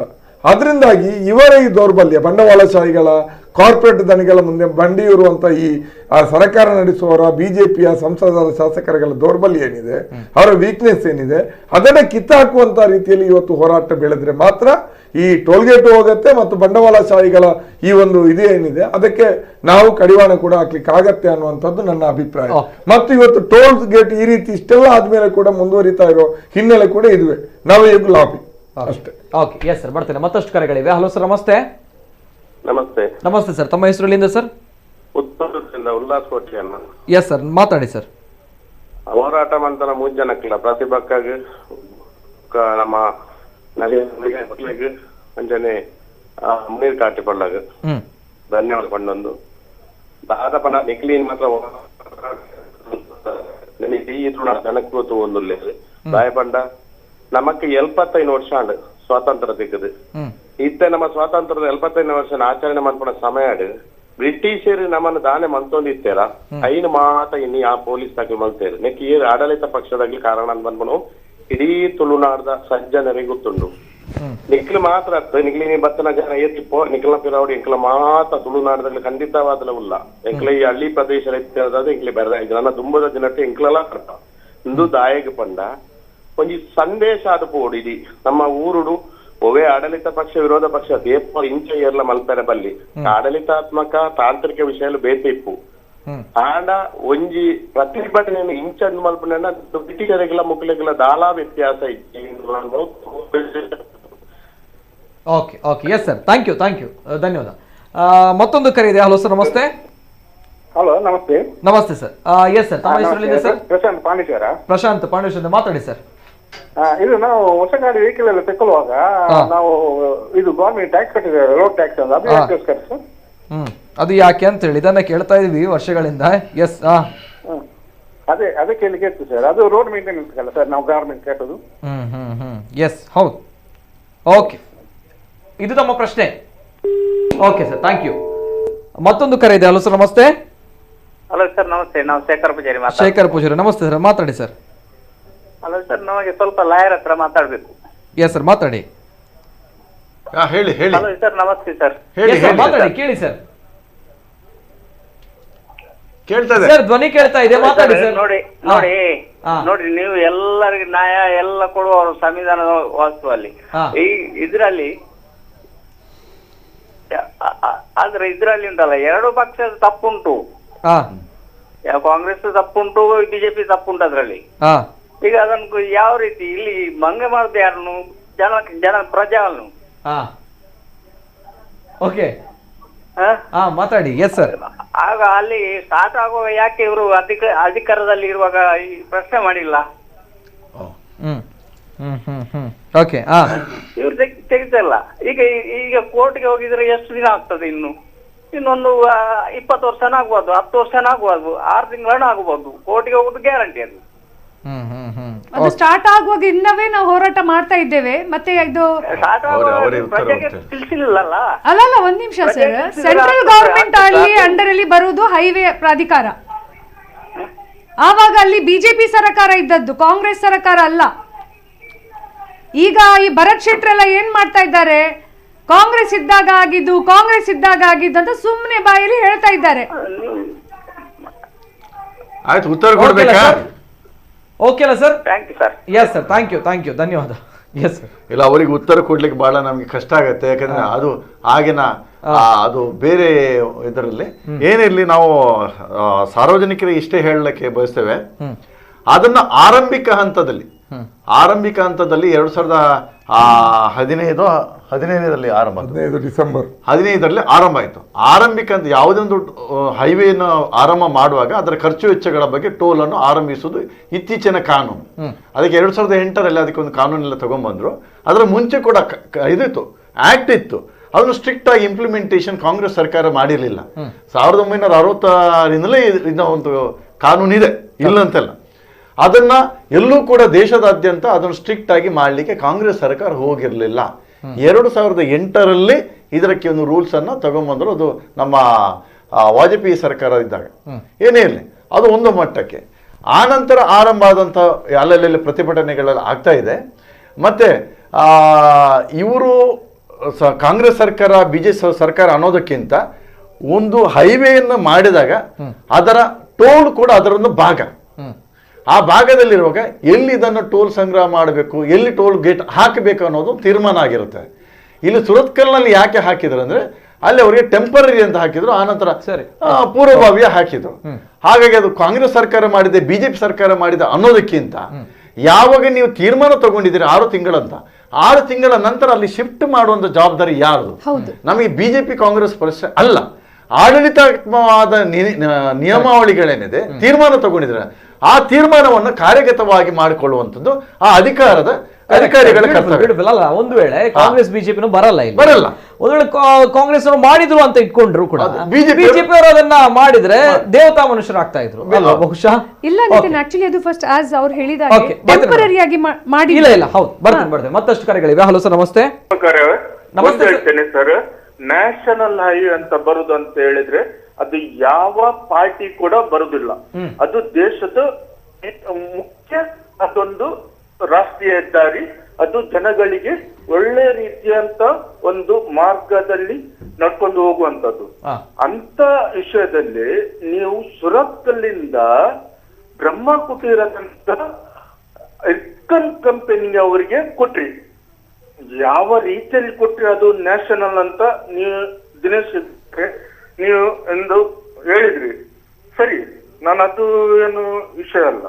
ಈಗ ನಮ್ಮ ಕರಾವಳಿ ಪ್ರದೇಶದಲ್ಲಿ ಯಾವುದು ರತ್ನಗಿರಿಯಿಂದ ನಮ್ದು ಕನ್ಯಾಕುಮಾರಿ ತನಕ 17 ಅಂತ ಉಂಟು. ರಾಷ್ಟ್ರೀಯ 17 ಅಂತ ಮುಂಚೆ ಅದೊಂದು ಇದಿತ್ತು, ಯಾವುದು ನ್ಯಾಷನಲ್ ಹೈವೇ ಅಂತ. ಅದನ್ನು ಬಿಟ್ಟು ಈಗ 66 ಅಂತ ನೀವು ಇದನ್ನು ಮಾಡಿದಿರಿ. ಅದಕ್ಕೆ ಒಂದು ಮುಂಚೆ ನಮ್ದು ಕೊಂಕಣ್ ರೈಲ್ವೆ ಆ ಪ್ರದೇಶದಿಂದ ನಮ್ದು ಹೈವೇಯನ್ನು ಮಾಡ್ಲಿಕ್ಕೆ ಒಂದು ಕಾನೂನು ಅಂತ ಇತ್ತು. ಸರ್ ತಮ್ಮ ಪ್ರಶ್ನೆ ಏನಂತ ಹೇಳ್ತೀರಾ? ಇರ್ಲಿ ಸರ್ ತಮ್ಮ ಪ್ರಶ್ನೆಯನ್ನ ಒಂದು ನೇರವಾಗಿ ಕೇಳ್ತೀರಾ ದಯಮಾಡಿ, ಸಮಯದ ಒಂದ್ ಹೇಳುದು. ಈಗ ನೀವು ಹೇಳ್ತೀರಿ ಟೋಲ್ ಗೇಟ್ ಅಂತ ಹೇಳ್ತೀರಿ. ಟೋಲ್ ಗೇಟ್ ಅಂತ ನಾವು ಯಾವ ಪಾರ್ಟಿಗೆ ಹೇಳುದಲ್ಲ. ಈಗ ನೀವು ಸುರತ್ಕಲ್ಲಿಂದ ಬ್ರಹ್ಮ ತನಕ ಇಸ್ಕಾನ್ ಕಂಪನಿ ಅವರಿಗೆ ಕೊಟ್ಟಿದ್ದೀರಿ. ಆ ಇಸ್ಕಾನ್ ಕಂಪನಿ ಅವರು ಯಾವ ಕೆಲಸ ಕೂಡ ಮಾಡ್ಲಿಲ್ಲ ಅವರು. ಸರ್ ಈಗ ತಮ್ಮ ಪ್ರಶ್ನೆ ದಯಮಾಡಿ ಕೇಳಿ ಸರ್. ಕೂಳೂರಲ್ಲಿ ಹೈವೇ. ಧನ್ಯವಾದ. ಮತ್ತೊಂದು ಕರೆ ಇದೆ. ಹಲೋ ಸರ್, ನಮಸ್ತೆ. ಸರ್ ನಮಸ್ತೆ, ಧ್ವನಿ ಕೇಳ್ತಾ ಇದೆಯಾ ಸರ್? ಮತ್ತೊಂದು ಕರೆ ಕನೆಕ್ಟ್ ಮಾಡಿ. ಹಲೋ ಸರ್ ನಮಸ್ತೆ, ಧ್ವನಿ ಕೇಳ್ತಾ ಇದೆಯಾ? ಓಕೆ, ಕರೆ ಕಟ್ಟಾಗಿದೆ ಮೇಡಮ್. ಈಗ ಈ ಸಂದರ್ಭ ಅನೇಕ ಕರೆಗಳು ಬರ್ತಾ ಇದೆ, ದಯಮಾಡಿ ತಮ್ಮ ಪ್ರಶ್ನೆಯನ್ನ ನೇರವಾಗಿ ಕೇಳಿದ್ರೆ ಬಹಳ ಉತ್ತಮವಾಗಿರುತ್ತೆ. ಅಂಡ್ ಈ ಸಂದರ್ಭ ಹಲವಾರು ಪ್ರಶ್ನೆಗಳು, ಹಲವಾರು ಚರ್ಚೆಗಳ ನಡುವೆ ಈ ಒಂದು ವಿಚಾರ ಇನ್ನೂ ಕೂಡ ದ್ವಂದ್ವವಾಗಿ ಉಳಿದಿದೆ. ಯಾವುದು ಅಂತ ಹೇಳಿದ್ರೆ ಈ ಒಂದು ಹೋರಾಟವನ್ನ ಹತ್ತಿಕ್ಕುವಂತಹ ವಿಚಾರಗಳಾಗಿ ನಡೆದಿರುವಂತಹ ಕೆಲವು ಬೆಳವಣಿಗೆಗಳು, ಅವೆಲ್ಲದರ ಜೊತೆಗೆ ತಮ್ಮ ಒಂದು ಮನೆ ಬಾಗಿಲನ್ನ 11:45 ರಾತ್ರಿ ಹೊತ್ತಿನಲ್ಲಿ ಪೊಲೀಸರು ಬರ್ತಾರೆ. ಎಷ್ಟು ಜನ ಪೊಲೀಸರು ಬಂದಿದ್ರು? 5 ಜನ ಪೊಲೀಸರು ಬಂದಿದ್ರು. ಯಾಕೆ ಬಂದಿದ್ರು ಗೊತ್ತಿಲ್ಲ. ಆಕ್ಚುಲಿ ನಾನು ಆ ದಿನ ರಾತ್ರಿ ಸ್ವಲ್ಪ ಹೊರಗಿದ್ದೆ ಮಕ್ಕಳ ಜೊತೆ. ನಮ್ಮ ಅತ್ತೆ ಒಬ್ಬರೇ ಇದ್ರು ಮನೆಯಲ್ಲಿ. ಸೊ ನಾನು ಆಲ್ಮೋಸ್ಟ್ ನನಗೆ 11:15ಗೆ ಫೋನ್ ಬಂತು. ನನ್ನ ತಮ್ಮ ಫೋನ್ ಮಾಡಿದ, ಪೊಲೀಸರು ಯಾರೋ ನಿನ್ ಮನೆ ಕೇಳ್ತಾ ಇದ್ರು ಅಂತ. ಯಾಕೆಂದ್ರೆ ಆ ಪೊಲೀಸರು ಯಾರು ಬಂದಿದ್ರು ಎಲ್ಲ ಹೊಸಬ್ರು, ಯಾರು ಇಲ್ಲಿ ಅವ್ರ ಇರ್ಲಿಲ್ಲ. ಸೊ ನಿನ್ ಮನೆ ಕೇಳ್ತಾ ಇದ್ರು, ನನ್ ಮನೆಗೆ ಬರ್ತಾರಂತೆ, ಸೊ ನಿನ್ನ ಅಡ್ರೆಸ್ ಕೇಳಿದ್ರು ಅಂತ. ಸೊ ಯಾಕೆ ಅಂತ ಕೇಳುವಾಗ ಇದಕ್ಕಿಂತ ಮೊದಲು ಮುನೀರ್ನವ್ರಿಗೆ ಇವ್ರಿಗೆಲ್ಲರಿಗೆ ನೋಟಿಸ್ ಹಂಚ್ತಾ ಇದ್ರು. ಸಂಜೆಯಿಂದಾನೇ ಸ್ಟಾರ್ಟ್. 11 ಗಂಟೆ ರಾತ್ರಿ 9 ಗಂಟೆಗೆಲ್ಲ ಬಂದಿದ್ದಾರೆ. ಸೊ ಹಾಗಿರುವಾಗ ನಾನೇನ್ ಮಾಡಿದೆ, ನಮ್ಮ ಅತ್ತೆಗೆ ಕಾಲ್ ಮಾಡಿದೆ, ಯಾರಾದ್ರೂ ಬಂದ್ರೆ ಬಾಗಿಲ್ ತೆಗಿಬೇಡಿ, ಯಾಕಂದ್ರೆ ಅವ್ರು ಒಬ್ಬರೇ ಇದ್ದಾರಲ್ಲ, ಏಜ್ ಆದವರು 74 ಅವರಿಗೆ. ಸೊ ನಾನೇನ್ ಮಾಡಿದೆ, ಅವ್ರು ಕಾಲ್ ಮಾಡುವಾಗ ಅವ್ರು ಗಾರ್ಡನ್ ಇದ್ರೆ ಇಲ್ಲಿ ಇದ್ರು, ಯಾಕಂದ್ರೆ ಪಾಪ ಅವ್ರ ಏಜ್ ಆದವ್ರು ಬೇಗ ಮಲಗ್ತಾರೆ. ಅವರು ನನ್ನ ಫೋನ್ ರಿಸೀವ್ ಮಾಡಲಿಲ್ಲ. ಮತ್ತೆ ಈ ಪೊಲೀಸರು ಏನ್ ಮಾಡಿದ್ದಾರೆ, they have come inside my house, ಬಂದು ಬೆಲ್ ಮಾಡಿ ನಾಕ್ ಮಾಡಿದ್ದಾರೆ. ಅತ್ತೆ ಯೂಶಲಿ ನನ್ನ ಹತ್ರ ಮನೆ ಚಾವಿ ಎಲ್ಲ ಇರ್ತದೆ. ಸೊ ಅವರು ಹೇಳಲಿಲ್ಲ ತುಂಬಾ ಹೊತ್ತು. ಯಾಕೆ ನಾಕ್ ಮಾಡ್ತಾ ಇದ್ದಾರೆ ಅಂತ ನೋಡಿ ಅವ್ರ ಕಿಟಕಿಯಲ್ಲಿ ನೋಡುವಾಗ ಇವರು ಇದ್ದಾರೆ. ಇಮಿಡಿಯೇಟ್ ನನ್ ಕಾಲ್ ಮಾಡ್ತಾರೆ, ಗಾಬರಿ ಆಗ್ತಾರೆ. ಪೊಲೀಸರು ಬಂದಿದ್ದಾರೆ ಹೊರಗಡೆ, 5 ಜನ ಇದ್ದಾರೆ ಅಂತೆಲ್ಲ ಹೇಳ್ತಾರೆ. ಸೊ ನಾನು ಹೇಳ್ತೇನೆ, ಏನು ಭಯ ಪಡಬೇಡಿ, ಅವ್ರಿಗೆ ಏನಂತ ಕಿಟಕಿಯಲ್ಲಿ ಕೇಳಿ ಅಂತ. ಸೊ ಕೇಳ್ತಾರೆ ಅವ್ರ ಹತ್ರ. ಸೊ ನೋಟಿಸ್ ಕೊಡಬೇಕು ಅಂತ ಹೇಳ್ತಾರೆ. ಸೊ ನನಗೆ ತುಂಬ ಬೇಜಾರ ಆಯಿತು. ರಾತ್ರಿ ಹೊತ್ತು ನಾನೇನು ಡಾಕು ಅಲ್ಲ, ಮರ್ಡರ್ ಮಾಡಲಿಲ್ಲ, ಅಥವಾ ಎಲ್ಲೂ ಲೂಟಿ ಮಾಡಲಿಲ್ಲ, ಯಾರಿಗೆ ಏನೂ ಮಾಡಲಿಲ್ಲ. ನನ್ನ ಮನೆಗೆ ರಾತ್ರಿ ಬಂದು ಕೊಡುವಂಥ ನೋಟಿಸ್ ಏನದು? 12 ಗಂಟೆಗೆ, ಅಷ್ಟೊತ್ತಿಗೆ 12 ಗಂಟೆ ಆಗಿತ್ತು. ಮತ್ತೆ ನಮ್ಮ ಮನೆಯವ್ರು ಬಂದರು, ಅವ್ರು ನಂಗೆ ಕಾಲ್ ಮಾಡಿದ್ರು, ಪೊಲೀಸರಿಗೆ ಮಾತಾಡ್ಬೇಕಂತೆ, ಏನೋ ನೋಟಿಸ್ ಕೊಡ್ತಾರಂತೆ. ನಾನು ತಕೊಳ್ಬೇಡಿ ಹೇಳಿದೆ, ಯಾಕಂದ್ರೆ ಹೋರಾಟ ಮಾಡ್ತಾ ಇರೋದು ನಾನು, ನನ್ನ ಮನೆಯವರಿಗೆ ಡಿಸ್ಟರ್ಬ್ ಮಾಡಬಾರ್ದಲ್ಲ, ನಮ್ಮ ಗಂಡ ಆಗಿರ್ಬೋದು, ಅತ್ತೆ ಆಗಿರ್ಬೋದು, ಡಿಸ್ಟರ್ಬ್ ಮಾಡಬಾರ್ದು. ಸೊ ನಾನು ನೋಟಿಸ್ ತಕೊಳ್ಬೇಡಿ, ನಾನೇ ತಕೊಳ್ತೇನೆ ನಾಳೆ ಅಂತ ಹೇಳಿದೆ. ಅದ್ರ ನಂತರ 6:45 ಬೆಳಗ್ಗಿನ ಜಾವ ಮತ್ತೆ ಕಾಲ್ ಮಾಡ್ತಾರೆ ಪೊಲೀಸರು. ಅದಾದ್ರೂ ಓಕೆ, 6 ಗಂಟೆ ನಂತರ ಓಕೆ. ಕಾನೂನಲ್ಲಿ 6 ಗಂಟೆ ಇಲ್ಲ, 7 ಗಂಟೆ ನಂತರ ಅಂತ ಇದೆ, ಆದ್ರೂ ತೊಂದರೆ ಇಲ್ಲ. 6:45ಗೆ ಮತ್ತೆ ಕಾಲ್ ಮಾಡ್ತಾರೆ, ಎಲ್ಲಿದ್ದೀರಿ, ನಿಮ್ಗೆ ಒಂದು ನೋಟಿಸ್ ಇದೆ ಅಂತ. ನೋಟಿಸ್ ಅಲ್ಲಿ ಅದೇ 2 ಲಕ್ಷ ರೂಪಾಯಿ ಬಾಂಡ್ ಕೊಡ್ಬೇಕು ಎಲ್ಲರಿಗೆ ಬಂದಾಗೆ ಬರೆದು ಕೊಟ್ಟಿದ್ದಾರೆ. ಬಟ್ ನಾನು ಹೇಳುದು ಅಷ್ಟು ತರಾತುರಿ, ಅಷ್ಟು ಆತುರದಿಂದ ರಾತ್ರಿ ಅದು 5 ಜನ ಒಂದು ನೋಟಿಸ್ ಕೊಡ್ಲಿಕ್ಕೆ ಅಗತ್ಯ ಇಲ್ಲ ಅಲ್ಲ. 5 ಜನ 4 ಜನ ಗಂಡಸರು ಒಂದು ಲೇಡಿ ಪೊಲೀಸ್ ಅನ್ನು ಕರ್ಕೊಂಡು ಬಂದು, ಅದು ನಮ್ಮ ಅತ್ತೆ ಹತ್ರ ಹೇಳ್ತಾರಂತೆ, ಬಾಗಿಲು ತೆಗಿರಿ ಒಳಗೆ ಮಲಗಿದ್ದಾರೆ, ಎಬ್ಬಿಸಿ ಅವರನ್ನಂತ ಹೇಳ್ತಾರಂತೆ. ಸೊ ಅಷ್ಟು ಜೋರಲ್ಲಿ ಪ್ರಾಯದವ್ರ ಹತ್ರ ಮಾತಾಡುವ ಅಗತ್ಯ ಇಲ್ಲಲ್ಲ. ನಾವೇನು ಎಲ್ಲಿಯಾದ್ರೂ ಬೇಡದು ಮಾಡಿದೇವಾ? ಸೊ ಅದಕ್ಕೆ 2 ಲಕ್ಷ ರೂಪಾಯಿಗಳು ಬಾಂಡ್ಗಳನ್ನು ಬರೀಬೇಕು, ಕೋರ್ಟದಿಂದ ಹಿಂದಕ್ಕೆ ಬರ್ತೀವಿ. ಹೌದು. ಅದ್ರ ನಂತರ ಏನಾಯ್ತು ನೋಡುವಾಗ ಈ ಪ್ರಕ್ರಿಯೆ, ನಾನು ಅದನ್ನು ಇಮಿಡಿಯೇಟ್ ಆಗಿ ರಾತ್ರಿ ಕನ್ಸರ್ನ್ ಅಧಿಕಾರಿಗಳಿಗೆ ಕಾಲ್ ಮಾಡಿದೆ. ಅವ್ರು ನನ್ನ ಫೋನ್ ಅನ್ನು ರಿಸೀವ್ ಮಾಡಲಿಲ್ಲ, ಯಾಕೆಂದ್ರೆ ನಾನು ಅವ್ರಿಗೆ ಕೇಳಬೇಕಿತ್ತು. ಇಮಿಡಿಯೇಟ್ 12 ಗಂಟೆಗೆ ನಾನು ಅವ್ರಿಗೆ ಕಾಲ್ ಮಾಡಿದೆ, ಹೇಗೆ ಪೊಲೀಸರು ನನ್ನ ಮನೆಗೆ ಬಂದ್ರು ಅಂತ ಹೇಳಿ. ಬಟ್ ಆ ಅಧಿಕಾರಿ ನನ್ನ ಫೋನ್ ತೆಗಿಲಿಲ್ಲ. ಅದ್ರ ನಂತರ ನಾನು ಮೀಡಿಯಾದವರಿಗೆ ಕಾಲ್ ಮಾಡಿದೆ, ನೋಡಿ ಈ ರೀತಿ ನನ್ನ ಮನೆಗೆ ಪೊಲೀಸರು ಬಂದಿದ್ದಾರೆ, they are not suppose to come. Notice ಕೊಡ್ಬೇಕಾದ್ರೆ ಬೆಳಗ್ಗೆ ಕೊಡ್ಬೋದು, ಸಂಜೆ ಕೊಡ್ಬೋದು. ಇದರಲ್ಲಿ ಏನ್ ಬರ್ದಿತ್ತಂದ್ರೆ 10 ಗಂಟೆಗೆ ನಾವೆಲ್ಲ ಬಂದು ಇಲ್ಲಿ ಸೇರ್ಬೇಕು, ಬಾಂಡ್ ಕೊಡ್ಬೇಕು ಅಂತ ಇತ್ತು 10 ಗಂಟೆಗೆ. ಸೊ ಮೇ ಬಿ ನೋಟಿಸ್ ನನ್ನ ಪ್ರಕಾರ ಒಂದು 100 ಜನರಿಗೆ ಮಾಡಿರ್ಬೋದು, 100-150 ಜನರಿಗೆ ಮಾಡಿರ್ಬೋದು. ಕೊಟ್ಟದ್ದು ಒಂದು 40-50 ಜನರಿಗೆ ಕೊಟ್ಟಿರ್ಬೋದಾ? ಕೊಟ್ಟಿರ್ಬೋದು, 40-50 ಜನರಿಗೆ ಕೊಟ್ಟಿರ್ಬೋದು. ಸೊ ಇವರ ತಲೆಯಲ್ಲಿ ಏನಿದೆ, ನಾಳೆ ಬೆಳಗ್ಗೆ 10 ಗಂಟೆ ಒಳಗೆ 150 ಜನರಿಗೆ ನೋಟಿಸ್ ಕೊಡ್ಬೇಕು. ಸೊ ರಾತ್ರಿ ಇಡೀ ಇವರು ಹಂಚ್ತಾ ಬಂದ್ರು. ಬಟ್ ನಮ್ಮ ಮನೆಗೆ ಬಂದಾಗ ನಾನು ಇದನ್ನು ಇಶ್ಯೂ ಮಾಡಿದೆ, ಯಾಕೆಂದ್ರೆ ನಾನು ಕಾಲ್ ಮಾಡಿದೆ, ಇದು ಮೀಡಿಯಾದಲ್ಲಿ ಬರ್ಲಿಕ್ಕೆ ಸ್ಟಾರ್ಟ್ ಆಯ್ತು ಮಧ್ಯರಾತ್ರಿಯಲ್ಲಿ. ಸೊ ಅಲ್ಲೇ ಇದು ನೋಟಿಸ್ ಕೊಡುವ ಪ್ರಕ್ರಿಯೆ ಅಲ್ಲೇ ಸ್ಟಾಪ್ ಆಯ್ತು. ಮತ್ತೆ ಯಾರಿಗೂ ಮತ್ತೆ ನೋಟಿಸ್ ಹೋಗ್ಲಿಲ್ಲ. ಮುನೀರ್ ಅವರ ಮನೆಗೆ 11 ಗಂಟೆಗೆ. ಹಾಗಾದ್ರೆ ಇಲ್ಲಿ ಬರುವಂತ ಪ್ರಶ್ನೆ, ಯಾರು ಈ ನೋಟಿಸ್ನ ಹಿಂದೆ, ಅಂದ್ರೆ ಏನು ಕಾರಣ, ಯಾರು ಈ ಹಿಂದೆ? ಯಾಕಂದ್ರೆ ಕಮಿಷನರ್ ಹೇಳಿದ್ರೆ ನಮ್ಗೆ ಗೊತ್ತಿಲ್ಲ, ನಳಿನ್ ಕುಮಾರ್ ಕಟೀಲ್ ಸಂಸದರು ಹೇಳ್ತಾರೆ ನಮ್ಗೆ ಗೊತ್ತಿಲ್ಲ, ಇದು ತಪ್ಪು ಅಂತ. ಹಂಗಾದ್ರೆ ಈ ಪೊಲೀಸ್ ಇಲಾಖೆಯನ್ನು ಆಪರೇಟ್ ಮಾಡೋರು ಬಹಳ ದೊಡ್ಡದಾಗಿ ಕಾಡುವಂತದ್ದು ನಮ್ಮ ಜಿಲ್ಲೆಗೆ, ಬಹಳ ದೊಡ್ಡದಾಗಿ ಕಾಡುತ್ತೆ. ಯಾರು ಹಾಗಾದ್ರೆ ಮಾನಿಟರ್ ಮಾಡ್ತಾರೆ? ಇವತ್ತು ಕಮಿಷನರ್ ಹತ್ರ ಕೇಳಿದ್ದೆ ಬೆಳಗ್ಗೆ ನಾನು, ನಿಮ್ಗೆ ಗೊತ್ತಿರಬಹುದು ಹೀಗೆ ನಮ್ಮ ಮನೆಗೆ ಮಧ್ಯರಾತ್ರಿಗೆ ಪೊಲೀಸರು ಬಂದಿದ್ದಾರೆ. ಹೌದು ಮೇಡಮ್, ಅದು ತನಿಖೆ ಮಾಡ್ತೇನೆ ನಾನು ಅಂತ ಹೇಳ್ತಾರೆ. ಈಗ ಬಂದದು ಮೊನ್ನೆ ಶನಿವಾರ, ಇವತ್ತು ಟ್ಯೂಸ್ಡೇ. ಸೊ ಇನ್ನು ತನಿಖೆ ಮಾಡ್ತಾ ಇದ್ದಾರೆ. ಜಸ್ಟ್ ನನ್ನ ಮನೆಗೆ ಯಾಕೆ ಬಂದಿದ್ದಾರೆ ಅಂತ ಕೇಳಲಿಕ್ಕೆ ಅವ್ರಿಗೆ ಇಷ್ಟು ಟೈಮ್ ಬೇಕು. ಒಂದು ಇನ್ನೊಂದು ಏನಂದ್ರೆ, ಈಗ ಬಂದದ್ದು ನಮ್ಮ ಮನೆಗೆ ಕಾನ್ಸ್ಟೇಬಲ್ಸ್, ಅವರೇನು ನನ್ನದು ಒಬ್ಬರಿಗೂ ಪರಿಚಯ ಇಲ್ಲ, ನನ್ನ ಮನೆಯಲ್ಲಿ ಅಂತಾನೆ ಬೇರೆಯವ್ರ ಹತ್ರ ಕೇಳ್ಕೊಂಡು ಬಂದವರು. ಇವರೇನು ಪೇಪರ್ ಅಲ್ಲಿ ಟೈಪ್ ಮಾಡಿ ಅಲ್ಲ, ಇವರೇ ಸೈನ್ ಸೀಲ್ ಹಾಕಿ ತಂದು ನೋಟಿಸ್ ಕೊಡುವಂತದ್ದು ಅಲ್ಲ, ಅವರ ಅಧಿಕಾರಿಗಳು ಹೇಳಿರ್ತಾರೆ. ಅಧಿಕಾರಿಗಳಿಗೆ ನನ್ಗೆ ಸಹ ವೈಯಕ್ತಿಕವಾಗಿ ಏನೂ ಇಲ್ಲ. ಹಾಗಿರುವಾಗ ಅವರನ್ನು ಕಳಿಸಿದವ್ರು ಯಾರು? ಮುನೀರ್ ಮನೆಗೆ ಕಳಿಸಿದವ್ರು ಯಾರು? ಹೋರಾಟವನ್ನು ತಡೆಗಟ್ಟಲಿಕ್ಕೆ. ಈಗ ಕಮಿಷನರ್ಗೆ ನಮ್ಮ ಹೋರಾಟ ತಡೆಗಟ್ಟಿ ಅವ್ರಿಗೇನು ಎಲೆಕ್ಷನ್ ನಿಲ್ಲಿಕ್ಕಿದ್ಯಾ? ನೆಕ್ಸ್ಟ್ ಎಲೆಕ್ಷನ್ ನಿಂತಾರ ಬಿಜೆಪಿಯಲ್ಲಿ? ಇಲ್ಲ ಅಲ್ಲ, ನಾನು ಕೇಳ್ತಾ ಇರೋದು, ಇವರನ್ನು ಕುಣಿಸುವವರು ಯಾರು? ಇವರನ್ನಲ್ಲಿ ತಂದು ಹಾಕಿದ್ದವರು ಯಾರು? ಇವರನ್ನೆಲ್ಲ ತಂದು ಹಾಕಿದ್ವಿ, ಕಮಿಷನರ್ ಅನ್ನು ತಂದು ಹಾಕಿದವರು ಯಾರು? ಅವ್ರು ಯಾರ ಮಾತಿಗೆ ಕೇಳ್ತಾರೆ? ನಳಿನ್ ಕುಮಾರ್ ಕಟೀಲ್ ಮಾತನ್ನು ಕೇಳ್ತಾರೆ, ಮತ್ತೆ ಈ ಎಲ್ಲ ಇವರ ಈ MLA ಗಳ ಮಾತುಗಳನ್ನು ಕೇಳ್ತಾರೆ. ಅಲ್ಲ, ಬಹಳಷ್ಟು ಪ್ರಶ್ನೆಯನ್ನ ಹುಟ್ಟು ಹಾಕುತ್ತೆ ಈ ಒಂದು ವಿಚಾರ. ಅಂದ್ರೆ ಯಾರು ಈ ನೋಟಿಸ್ ಕೊಡ್ಲಿಕ್ಕೆ ಹೇಳುವಂತದ್ದು ಇದ್ರೆ ಹಿಂದೆ ಯಾರು? ಈ ಪ್ರಶ್ನೆ ಎಷ್ಟೋ ಸಲ ನಮ್ಮ ಮನೆಗೆ ನನ್ನ ಮೇಲೆ ಇದಕ್ಕಿಂತ ಮೊದಲು ಬೇರೆ ಹೋರಾಟಗಳಲ್ಲಿ 14 ಕೇಸ್ ನನ್ನ ಮೇಲೆ ಇದೆ. ಈ ಸಂದರ್ಭದಲ್ಲಿ ನೋಟಿಸ್ಗಳು ಈ ಸ್ಟೇಷನ್ ಇಂದ ನಮ್ಮ ಮನೆಗೆ ಬಂದಿದೆ, ಮರ್ಯಾದಯುಕ್ತವಾಗಿ ಬಂದಿದೆ. ಒಬ್ರು ಬಂದು ಅದು ಅವ್ರೇನು ಪೊಲೀಸ್ ಯೂನಿಫಾರ್ಮ್ ಅಲ್ಲೆಲ್ಲ ಬಂದದ್ದು ನನ್ಗೆ ಗೊತ್ತೇ ಇಲ್ಲ. ಹೀಗೆ ಬರ್ತಾರೆ, ಕ್ಯಾಶುಯಲ್ ಬರ್ತಾರೆ, ಒಂದು ಸಿಗ್ನೇಚರ್ ತಕೊಳ್ತಾರೆ, ಹಗಲು ಹೊತ್ತಲ್ಲಿ ಹೋಗ್ತಾರೆ. ಇದು 5 ಜನ ರಾತ್ರಿ ಬರುವುದು, ಬಾಗಿಲು ತಟ್ಟುವುದು, ಈ ಶೋಸ್ ಗಳನ್ನು ಮಾಡೋದು, ಸೀನ್ಗಳನ್ನು ಮಾಡೋದು ಅಗತ್ಯವೇ ಇಲ್ಲ ಅಲ್ಲ. ಯಾರು ಹೆದರ್ತಾರೆ ಇದಕ್ಕೆಲ್ಲ? ಮುನೀರ್ ಹೆದರ್ತಾರಾ? ಮುನೀರ್ ಮೇಲೆ ಎಷ್ಟು ಕೇಸ್ ಇರಬಹುದು? ಆ ದಿನದಿಂದ ಈ ದಿನದ ಎಷ್ಟು ಹೋರಾಟಗಳನ್ನು ಮಾಡಿದ್ದಾರೆ. ನನ್ನ ಮೇಲೆ ಎಷ್ಟು ಕೇಸ್ ಇದೆ ಆಲ್ರೆಡಿ. Yes madam. ಸರ್, ತಮ್ಗೇನಾದ್ರೂ ಐಡಿಯಾ ಇದೆಯಾ? ಯಾಕಂದ್ರೆ ಇದು ಪ್ರಶ್ನೆಯಾಗಿ ಉಳಿದಿದೆ. ಆಗಬಾರ್ದು. ಹಾಗಾಗಿ ಈ ಒಂದು ವ್ಯವಸ್ಥೆ ಅಂತ ಬಂದಾಗ ಆ ವ್ಯವಸ್ಥೆ ಪಾರದರ್ಶಕವಾಗಿರ್ಬೇಕು. ಅದರಲ್ಲೂ ಕೂಡ ನಮ್ಮ ಪೊಲೀಸ್ ವ್ಯವಸ್ಥೆಯಲ್ಲಿ ಈ ರೀತಿ ಆಗುತ್ತೆ ಅಂತ ಬಂದಾಗ ಬಹಳಷ್ಟು ಹಿಂಸೆ ತರುತ್ತೆ ನಮ್ಮ ಜಿಲ್ಲೆಯಲ್ಲಿ. ಈ ರೀತಿ ಆಗುತ್ತೆ ಅಂತ ಬಂದಾಗ ಇಲ್ಲಿ ಏನಾಗುತ್ತೆ ಅಂದ್ರೆ ಹಣ. ಆಗಲೇ ನಾವು ಹೇಳಿದೆ, ಒಬ್ರು ಯಾರು ಸುಭಾಷ್ ಅನ್ನೋರು ಕಾಂಟ್ರಾಕ್ಟ್ ತಗೊಂಡದ್ದು ಯಾರು? ಕಾಂಟ್ರಾಕ್ಟ್ ನಮ್ಮನ್ನ NITಗೆ ತಗೊಂಡದ್ದು ರಾಜಸ್ಥಾನ ಕಂಪನಿ. ಹಾಗೆ ಸುಭಾಷ್ಗೆ ಏನು ಇದು? ಸುಭಾಷ್ ಅಲ್ಲ, ಭಾಸ್ಕರ್ಗೆ ಏನು ಲಿಂಕ್ ಅನ್ನೋದು. ಇನ್ನೊಂದು ಅವರು ಹೇಳಿದಾಗೆ ಈ ಪ್ರೊಸೀಜರ್ ಹೇಗಿರುತ್ತಂದ್ರೆ ಕಮಿಷನಿಗೆ ಗೊತ್ತಿಲ್ಲ ಅಂತ ಹೇಳುವಂಥ ವಿಚಾರ. Commissioner is magistrate. ಅವರ ಒಂದು ಪವರನ್ನು ಡೆಲಿಗೇಟ್ ಮಾಡೋದು ಯಾರಿಗೆ? DCPಗೆ. District magistrate is commissioner. ಅವರ ಪವರನ್ನು DCPಗೆ ಡೆಲಿಗೇಟ್ ಮಾಡ್ತಾರೆ. DCP ಏನು ಮಾಡಬೇಕಂದ್ರೆ DCP ಅವರಿಗೆ ಲೋಕಲ್ ಪೊಲೀಸ್ ಸ್ಟೇಷನ್ ಅವರು ವರದಿ ಮಾಡಬೇಕು. ಯಾವುದೇ ಕಾನೂನು ಸುವ್ಯವಸ್ಥೆ ವಿಚಾರದಲ್ಲಿ ಯಾವುದೇ ಕ್ರಿಮಿನಲ್ ಕೃತ್ಯಗಳು ನಡೆಯುವುದಿದ್ರೆ ಅಂಥ ಸಂದರ್ಭದಲ್ಲಿ ನಮ್ಮ ವ್ಯಾಪ್ತಿಯಲ್ಲಿ ಇಂಥ ಒಂದು ಕ್ರಿಮಿನಲ್ ಕೃತ್ಯಗಳು ನಡೀತಿವೆ, ಇಂಥ ಒಬ್ಬ ಕ್ರಿಮಿನಲ್ ಇದ್ದಾನೆ, ಆತನು ನಾಳೆ ಒಂದು ಕೃತ್ಯವನ್ನು ಮಾಡ್ತಾನೆ, ಆತನನ್ನು ಶಾಂತಿ ಸುವ್ಯವಸ್ಥೆಗಾಗಿ ನಾವು ಒಂದು ಬಾಂಡ್ ತಗೊಳ್ಬೇಕು, ಆತನ ಮುನ್ನೆಚ್ಚರಿಕೆ. ಬಾಂಡ್ ಅಂತ ಶಬ್ದವನ್ನು ಮಿಸ್ಅಂಡರ್ಸ್ಟ್ಯಾಂಡಿಂಗ್ ಮಾಡ್ತಾರೆ. ಏನು ಬಾಂಡ್ ತಗೊಳ್ಳೋದಂದರೆ ಆ ಕೃತ್ಯದ ಬಗ್ಗೆ ಅವನಿಗೆ ಮನವರಿಕೆ ಮಾಡಬೇಕು.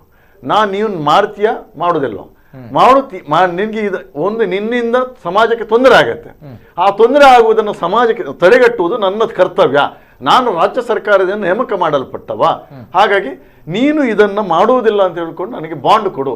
ಬಾಂಡ್ ಕೊಡುವುದಂದ್ರೆ 2 ಲಕ್ಷ ಅಂತ ಹೇಳಿದ್ರಲ್ಲ, ಅದೇ ರೀತಿ ಅವರ ಮನೆ ಪಕ್ಕ ಯಾರೋ RTC ಇದ್ದವರನ್ನು ಕೊಡಬೇಕು. ಇಲ್ಲಿ ಇನ್ನೊಂದು ಬಹಳಷ್ಟು ಒಂದು ಯಾವ ರೀತಿ ಹೇಳಬೇಕು ಗೊತ್ತಾಗಲ್ಲ. ಈ ಕಂಡೀಷನ್ನಲ್ಲಿ ಒಂದಿದೆ, ಸರ್ಕಾರಿ ನೌಕರರೇ ಬೇಕಂತ ಕೇಳಿದ್ದಾರೆ. ಹಾಗಾಗಿ ಮುನೀರ್ ಆಗಲೇ ಹೇಳಿದ್ದಾರೆ, ನಮಗೆ ಸರ್ಕಾರಿ ನೌಕರರನ್ನು ಗೊತ್ತಿರೋದು ಪೊಲೀಸರು ಮಾತ್ರ, ದಯವಿಟ್ಟು ಎಲ್ಲಾ ಪೊಲೀಸರು ಬಂದು ನಮಗೆ ಬಾಂಡ್ ಕೊಡಿ ಅಂತ ಹೇಳಿದ್ದಾರೆ. ಆದ್ರೆ ಇಂಥ ಒಂದು ಸಂದರ್ಭ ಒಂದು. ಇನ್ನೊಂದು ಇಲ್ಲಿ ಮಾಡಿದಂತ ಉದ್ದೇಶ ಏನಂದ್ರೆ, ನಮ್ಮ ಈ ಇಡೀ 2 ಜಿಲ್ಲೆಗಳಲ್ಲಿ ಕಾರ್ಯಗಳು ಸ್ವಲ್ಪ ಬಹಳ ಪ್ರಚಾರ ಆಗಿತ್ತಾ ಇದ್ದಾಗ ಪೊಲೀಸರ ನೋಟಿಸ್ ಪ್ರಕಾರ ಈ ಒಂದು ಇದಕ್ಕೆ ಬಹಳಷ್ಟು ಸಂಖ್ಯೆಯಲ್ಲಿ 5,000ಕ್ಕಿಂತ ಮಿಕ್ಕಿ ಜನ ಸೇರುತ್ತಾರೆ ಅಂತ ಅವ್ರಿಗೆ ಭಯ ಆಯ್ತು ಅನ್ನೋ ಆ ನೋಟಿಸ್ನಲ್ಲಿದೆ. ನಾವು ಇದನ್ನು ಜನರಿಗೆ ಹೇಳಬೇಕಾಗತ್ತೆ ಯಾಕೆ ಮಾಡಿದ್ರು ಅನ್ನೋದು. ಈ ಭಯ, ಈ ಟೋಲ್ ಗೇಟ್ನವರ ಭಯ, ಟೋಲ್ ಗೇಟ್ನವರಿಗೆ ಆ ದಿವಸದ ಇನ್ಕಮ್ ಹೋಗುತ್ತೆ, ಇವತ್ತು ಅವರಿಗೆ ಒಂದಷ್ಟು ಲಾಸ್ ಆಗಿರುತ್ತೆ, ಅದು ಭಯ. ಇಲ್ಲಿಗಲ್ ಮನಿ ಭಯ. ಇಷ್ಟೆಲ್ಲ ಏನಾಗುತ್ತೆ, ನಮ್ಮ ಪ್ರತಿಭಟನಾಕಾರರು ದಕ್ಷಿಣ ಕನ್ನಡದವರನ್ನು ಬಹಳ ಸ್ಮೂತು, ಅವರು ಏನು ಮಾಡಲ್ಲ, ಏನು ಎಗ್ರೆಸಿವ್ ಆಗಿ ಹೋಗಲ್ಲ, ಆ ಕಾನೂನು ಪಾಲಿಸ್ತಾರೆ ಅಂದ್ರೆ. ಹಾಗೆ ಈ ಒಂದು ವಿಚಾರ ನಮಗೆ ಸಂಜೆಯಿಂದ ಬಂತು. ನಮಗೆ ಸಂಜೆಯಿಂದ ಬಂದಾಗ ಮುನೀರು ಚರ್ಚೆ ಮಾಡಿದ್ರು, ಏನು ಮಾಡೋದು ಕಾನೂನಾತ್ಮಕವಾಗಿ ಹೇಳಿದ್ರು. ಒಬ್ಬರಿಗೆ ಬಂದಾಗ ನಾವು ಹೇಳಿದ್ವಿ, ಇದು ನಗಣ್ಯ ಮಾಡಿ ಬಿಡೋಣ, ನಗಣ್ಯ ಮಾಡಿಬಿಡು. ಯಾಕೆಂದರೆ ಆ ನಂತರ ರಾತ್ರಿ ಒಂದೊಂದೇ ಫೋನ್ ಬಂತು. ಆ ರಾತ್ರಿ 2-3 ಗಂಟೆವರೆಗೆ ಮುನೀರಿಗೂ ಫೋನ್ ನಿದ್ದೆಲ್ಲ, ನನಗೂ ಇಲ್ಲ. ನಾನು ಕಾನೂನಲ್ಲಿ ಏನಿದೆ ಇನ್ನು ನಾಳೆ ನಾನು ಆನ್ಸರ್ ಮಾಡಬೇಕಲ್ಲ. ಈಗ ನಮ್ಮಲ್ಲಿ ಇರುವಂಥ ಯಾರು ಹೋರಾಟಕ್ಕೆ ಬರುವಂಥವ್ರು, ಕೆಲವರು ಹೋರಾಟಕ್ಕೆ ಅಂದರೆ ನಮ್ಮ ವಿನಂತಿಯ ಮೇರೆಗೆ ನಾಡಿದ್ದು ಬರಲಿಕ್ಕಿದ್ದಾರೆ, ಕೆಲವರು ಸಣ್ಣ ಪುಟ್ಟ ಭಾಗವಹಿಸಿದ್ದಾರೆ, ಪೋಸ್ಟರ್ ಅಂತ ಭಾಗವಹಿಸಿದೆ, ಎಲ್ರಿಗೂ ನೋಟಿಸ್ ಕೊಟ್ಟಿದ್ದಾರೆ. ಇದು ಒಂದು ಬೆದರಿಕೆಯ ತಂತ್ರ ಅಂತ ನಮ್ಗೆ ಗೊತ್ತಾಯ್ತು. ಸಾಮಾನ್ಯವಾಗಿ ಏನಾಗುತ್ತೆ, ಇಲ್ಲಿ ಬಾಂಡ್ ಕೊಟ್ರೆ ಆ ನಂತರ ಇಂಥ ಪ್ರೊಟೆಸ್ಟ್ಗೆ ಹೋಗ್ಲಿಕ್ಕಿಲ್ಲ. ಹಾಗೆ ನಾವು ಏನು ಮಾಡಬೇಕು, ಇವರು ಬಂದು ಕೆಲವರು ಇನ್ನೊಂದು ಒಬ್ಬರ ಮನೆಗೆ ಹೋಗಿದ್ದಾರೆ, ಇವರಿಗೆ ಮಹಿಳೆ ಅಂತ ಆಯ್ತು. ಈಗ ಮಹಿಳೆ ಹೊರತಾಗಿ ಇನ್ನೊಂದು ನಾವು ಆಲೋಚನೆ ಮಾಡಬೇಕು. ಈ ಪೊಲೀಸರು ಹೋಗುವಾಗ ಅವರ ಹೆಂಡತಿ ಗರ್ಭಿಣಿ, ತುಂಬು ಗರ್ಭಿಣಿ, ಆ ತುಂಬು ಗರ್ಭಿಣಿ ಇದ್ದಂಥ ಮನೆಗೆ ಹೋದಾಗ ಅವರ ಮಾನಸಿಕ ಸ್ಥಿತಿ ಏನಾಗುತ್ತೆ, ರಾತ್ರಿ 12 ಗಂಟೆಗೆ ಹೋಗಿದ್ದಾರೆ, ಅವರು ಭಯಪಟ್ಟು ಬೆಳಿಗ್ಗೆ ಬಂದ ಮೇಲೆ ನಾವು ಮೀಟಿಂಗ್ ಕರೆದಾಗ ಮೀಟಿಂಗಲ್ಲಿ ಹೇಳಿದೆವು, ನೀವೇನು ಭಯ ಪಡುವಂಥ ಅವಶ್ಯಕತೆ ಇಲ್ಲ, ಇದು ನಾವು ಸಮಾಜಕ್ಕೆ ಮಾಡುವಂಥದ್ದು, ನಮಗೆ ಕಾನೂನು ಪ್ರಕಾರ ಅಂತಂದ್ರೆ ಕಾನೂನಾತ್ಮಕವಿರುವಂಥದ್ದು ಬಾಂಡ್ ಕೊಡುವಂಥದ್ದು. ಆ ಬಾಂಡ್ ವಿಚಾರದಲ್ಲಿ ಮೊದಲು ನೀವು ಪೊಲೀಸ್ ಸ್ಟೇಷನ್ಗೆ ಯಾವುದು ನಿಮ್ಮನ್ನು ಅರೆಸ್ಟ್ ಮಾಡೋ ಮೊದಲು ನಾವು ನಿಲ್ತೇವೆ, ನೀವೇನು ಭಯ ಪಡಬೇಕಾಗಿಲ್ಲ ಅಂತ ಅವರಿಗೆ ಧೈರ್ಯ ತುಂಬಿ, ಆ ಧೈರ್ಯ ತುಂಬಿದ ಮೇಲೆ ನಾವು ಏನು ಸ್ಟ್ಯಾಂಡ್ ತಗೊಂಡಿದ್ದೇವೆ ಆ ಸ್ಟ್ಯಾಂಡ್ ಪ್ರಕಾರ ಕಮಿಷನರ್ ಎಣಿಸಿದ್ದಾರೆ, ನಾವು ಅಲ್ಲಿ ಹೋಗಿ ಬಾಂಡ್ ಕೊಡ್ತೇವೆ ಅಂತ ವಕೀಲರನ್ನು ತಗೊಂಡು ಹೋಗಿ. ನಾವು ಯಾರು ಕೂಡ ಹೋಗಿಲ್ಲ, ನಾವು ಈ ಒಂದು ಸ್ಟ್ಯಾಂಡ್ ಅನ್ನು ಎಲ್ರಿಗೂ ಹೇಳಿದ್ದೇವೆ, ಅದೇ ಪ್ರಕಾರ ಆಯ್ತು. ಸೊ ಇಲ್ಲಿ ಆ ನಂತರ ನಮಗೆ ಏನಾಯ್ತು, ಅವರು ಆ ಡೆಲಿವರಿ ಆದ್ಮೇಲೆ ಅವರ ಕಾಲ್ ಏನಂದ್ರೆ, ನಮ್ಮ ಮನೆಯವರು ಎಲ್ಲರೂ ಪ್ರೊಟೆಸ್ಟಿಗೆ ಬರ್ತಾರೆ. ಈ ರೀತಿ ನಮ್ಮ ಸ್ಟ್ಯಾಂಡ್ ಅಂದ್ರೆ ಹೋರಾಟ ಮಾಡುವಾಗ ಇಂಥ ಒಂದು ವಿಚಾರಗಳಿರ್ತವೆ, ನಮ್ಮನ್ನ ಒಂದು ಜನರು ಬರಬಾರ್ದು, ಜನರನ್ನು ನಿಲ್ಲಿಸಬೇಕು, ಈ ಹೋರಾಟ ವೈಫಲ್ಯ ಆಗಬೇಕು ಅನ್ನೋ ಒಂದೇ ಒಂದು ಕಾರಣಕ್ಕೆ ಈ ರೀತಿ ಬೆದರಿಕೆ ತಂತ್ರವಾಗಿ ರಾತ್ರಿ ಹೋಗಿ ಮರು ದಿವಸ ಪೇಪರ್ನಲ್ಲಿ ಹಾಕಿ ಯಾರು ಬರದಾಗೆ ಮಾಡುವಂಥ ಪ್ರಯತ್ನ. ಅದರಲ್ಲಿ ನೇರವಾಗಿ ಈ ನಳಿನ್ ಕುಮಾರ್ ಮತ್ತು ಕಮಿಷನರ್ ಟೋಲ್ ಗೇಟ್ನಲ್ಲಿ ಅಷ್ಟು ಹಣ 20 ಲಕ್ಷ ಬರುತ್ತೆ, ಅವು ಸರ್ಕಾರಕ್ಕೊಂದು ಸಲ್ಲಿಸಿದ ಉಳಿದ ಹಣವನ್ನು ಪಾಲ್ಪಟ್ಟಲಿಕ್ಕೆ. Okay, right sir, thank you. ಅದೇ ರೀತಿ ಅನೇಕ ಕರೆಗಳು ಬರ್ತಾ ಇದೆ. ಕೊನೆಯದಾಗಿ ಸಮಯದ ಅಭಾವ ತುಂಬಾನೇ ಇದೆ, ಹಾಗಾಗಿ ಕೊನೆಯ 2 ಕರೆಗಳನ್ನು ನಾನು ಸ್ವೀಕಾರ ಮಾಡ್ತೇನೆ. ಸಾರಿ. ಅಂಡ್ ಅಗೇನ್ ಒನ್ ಸೆಕೆಂಡ್ ದಯಮಾಡಿ. ಕರೆಗಳ ಮೊದಲು ಯಶೋಧರ ಅವರು ಮತ್ತೊಮ್ಮೆ ಕಮೆಂಟ್ ಅನ್ನ ಮಾಡಿದ್ದಾರೆ, ಅವ್ರ ಜೊತೆ ಕೇಳಲೇಬೇಕು. ಯಾಕಂದ್ರೆ ಈ ಬಾರಿ ಅವರು ಕಮೆಂಟ್ ಮಾಡಿರುವಂತದ್ದು, ಮೋದಿಜಿ ನಿಮ್ಮ ಆಡಳಿತದಿಂದ ಬೀದಿಗೆ ಬಂದವರ ರೋದನ ಕೇಳಲು ಮಧುರವಾಗಿದೆ. ಧನ್ಯವಾದಗಳು ಮೋದಿಜಿ, ಧನ್ಯವಾದಗಳು ಸಂಸದರೇ ಅಂತ ಹಾಕಿದ್ದಾರೆ.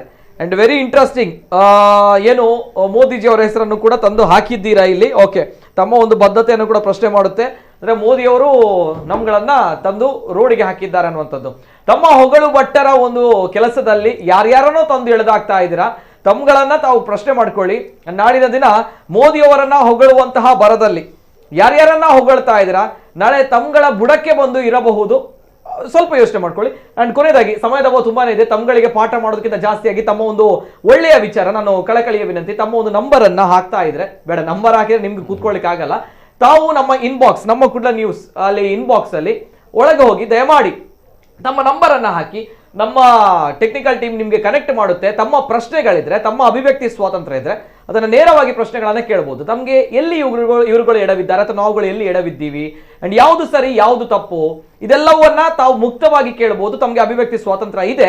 ಸೊ ಹಾಗಾಗಿ ಮುಕ್ತ ಅವಕಾಶ. ನಮ್ಮ ಕೂಡ ನ್ಯೂಸ್ ಅನ್ನೋ ಫೇಸ್ಬುಕ್ ಪೇಜ್ ಏನಿದೆ, ನೀವು ಎಲ್ಲಿ ಕಮೆಂಟ್ ಮಾಡಿದ್ದೀರಾ ಅಲ್ಲಿ ನಿಮ್ಮ ನಂಬರ್ ಅನ್ನ ಹಾಕಿ. ನಿಮ್ಮ ನಂಬರ್ ಅನ್ನ ಗೌಪ್ಯವಾಗಿಡಲಾಗುತ್ತೆ, ಎಲ್ಲೂ ಕೂಡ ನಾವು ಡಿಸ್ಪ್ಲೇ ಮಾಡಲ್ಲ ಯಾವತ್ತು ಕೂಡ, ಟೆನಿ ಕಾಸ್ಟ್. ಆದ್ರೆ ನಿಮ್ಮ ಕರೆಯನ್ನ ನಾವು ಇಲ್ಲಿಗೆ ಕನೆಕ್ಟ್ ಮಾಡ್ತೀವಿ. ನೀವು ನೇರವಾಗಿ ಮಾತಾಡಬಹುದು. ಎಸ್, ಇವರುಗಳ ಜೊತೆ ನೇರವಾಗಿ ಮಾತನಾಡಬಹುದು, ನೇರವಾಗಿ ಪ್ರಶ್ನೆಗಳನ್ನ ಕೇಳಬಹುದು. ಅವರ ಪ್ರಶ್ನೆಗೆ, ನಿಮ್ಮ ಪ್ರಶ್ನೆಗೆ ಉತ್ತರ ಕೊಡ್ಲಿಕ್ಕೆ ತಾವುಗಳು ರೆಡಿ ಇದ್ದೀರಾ? ಬಹುಶಃ ರೆಡಿ ಇದ್ದೀರಾ? ಓಕೆ, ಎಸ್, ನಾವು ಕಾಯ್ತಾ ಇದ್ದೀವಿ. ಅಂಡ್ ಕೊನೆಯದಾಗಿ ಲಾಸ್ಟ್ 2 ಕರೆಗಳನ್ನು ಸ್ವೀಕಾರ ಮಾಡ್ತೀನಿ. ಹಲೋ ಸರ್, ನಮಸ್ತೆ. ಹಲೋ, ನಮಸ್ತೆ. ನಮಸ್ತೆ ಸರ್, ತಮ್ಮ ಹೆಸರು ಎಲ್ಲಿಂದ ಸರ್? ಉಮೇಶ್ ಕಾಟಿಲಂದು. ನಮಸ್ತೆ, ಪಾತ್ರಲಿ ಸರ್. 4 ಜನಕ್ಕೆ ನಮಸ್ಕಾರ. ನಮಸ್ತೆ ಸರ್. ಯಾನು ಟೆಂಪೋ ಡ್ರೈವರ್ ಇಂಕಲ್ ಗಾಡ್ ಪೂರ ಪೋಪ ಅಂಚಿ ಗಿಂಚಿ ರೋಡ್ ಪೂರ ಪೋನುಲ್ಲ ಕಾಟಿಲ ಈ ಕೊನ ಮುಳಿಕೆ ಪೋಪ ಕಿಂಗಿ ವೇಳಿಗೆ ಈ ಮೇಕ್ ಹೊತ್ತಗಲ್ಗೆ ಕಾಟಿಲ ಪೂರ ಪೋಪ ಮಾತಮೆ ಕೊಡ್ಲಾಗಲ ಪೋಪ ಅಣ್ಣ ಟೋಲ್ ದ ವಿಷಯ ಟೋಲ್ ದ ಇಂಗಲೇ ಬಾರಿ ಬೇಜರ್ ದಯಪಂಡ ಅಲ್ಪ ಜಾಸ್ತಿ ಪೇರ್ ಇಂಗಲಿಗೆ ಗೂಡ್ಸ್ ಗಾಡಿ ದಕ್ಕಲಿಗೆ 200 ರೂಪಾಯಿ ಕೊರಪ ಇಂಕಲ್ ಅಂಜಿ ಪೋನಾಗ ಪಕ್ಕೊಂಜಿದಾದ ಗೊತ್ತಲೆ ಮುಲ್ಕಿರ್ದು ಟೋಲ್ ಆಯ್ನಿರ್ದು ಪಕ್ಕ ಕುಡ್ಲ ಮುಟ್ಟ ಓರ್ ಬಿಜ್ಜ ಒಂದು ಪೂರ ಆತನತೆ ಆಮೇಟ್ ಕುಂಟಿಕಾ ನಡಾತನು ಅಲ್ಪಾರ್ದು ನೆಟ್ ಆತನು ಪಂಪ್ ಎಲ್ಲ ಆತನು ನಡುಟ್ಟು ಒಂಜಿ ಕೊಟ್ಟಾರ ಕ್ರಾಸ್ ಒಂಜಿ ಆತನು ಓಲಾಂಡ್ಲ ಒಂಜಿ ಬೈಪಾಸ್ ಒಂಜಿ ಸರಿ ಉಂಡ ಓಲಾಂಡ್ಲ ಅಂದ್ ಮಾಡ್ತದೆ ಪಕ್ಕ ರಡ್ಡೆಂಗಿನ ಬಂಡ ಮೂಲು ಎಯ್ಯಾಡಿದಲ್ಪ ಇಂಗಲ ನೆಟ್ ನಾನಗ ಪಕ್ಕೊಂಜಿ ಪಂಪ್ ಬೆಂದರು ಎಲ್ಲ ನೆಟ್ ಅಲ್ಪ ರಟ್ಟು ಕೋಟ್ಲ ಓರ್ ಬಿಜ್ಜ ಆತಿಜಿ ಅಲ್ಪ ಫೋನ್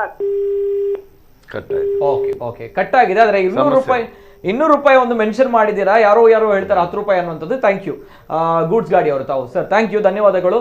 ತಮ್ಮ ಒಂದು ಶ್ರಮ ಜೀವನಕ್ಕೆ ಬೆಲೆ ಇದೆ, ಹೆಮ್ಮೆ ಇದೆ. Thank you. ಮತ್ತೊಂದು ಹಲೋ ಸರ್, ನಮಸ್ತೆ.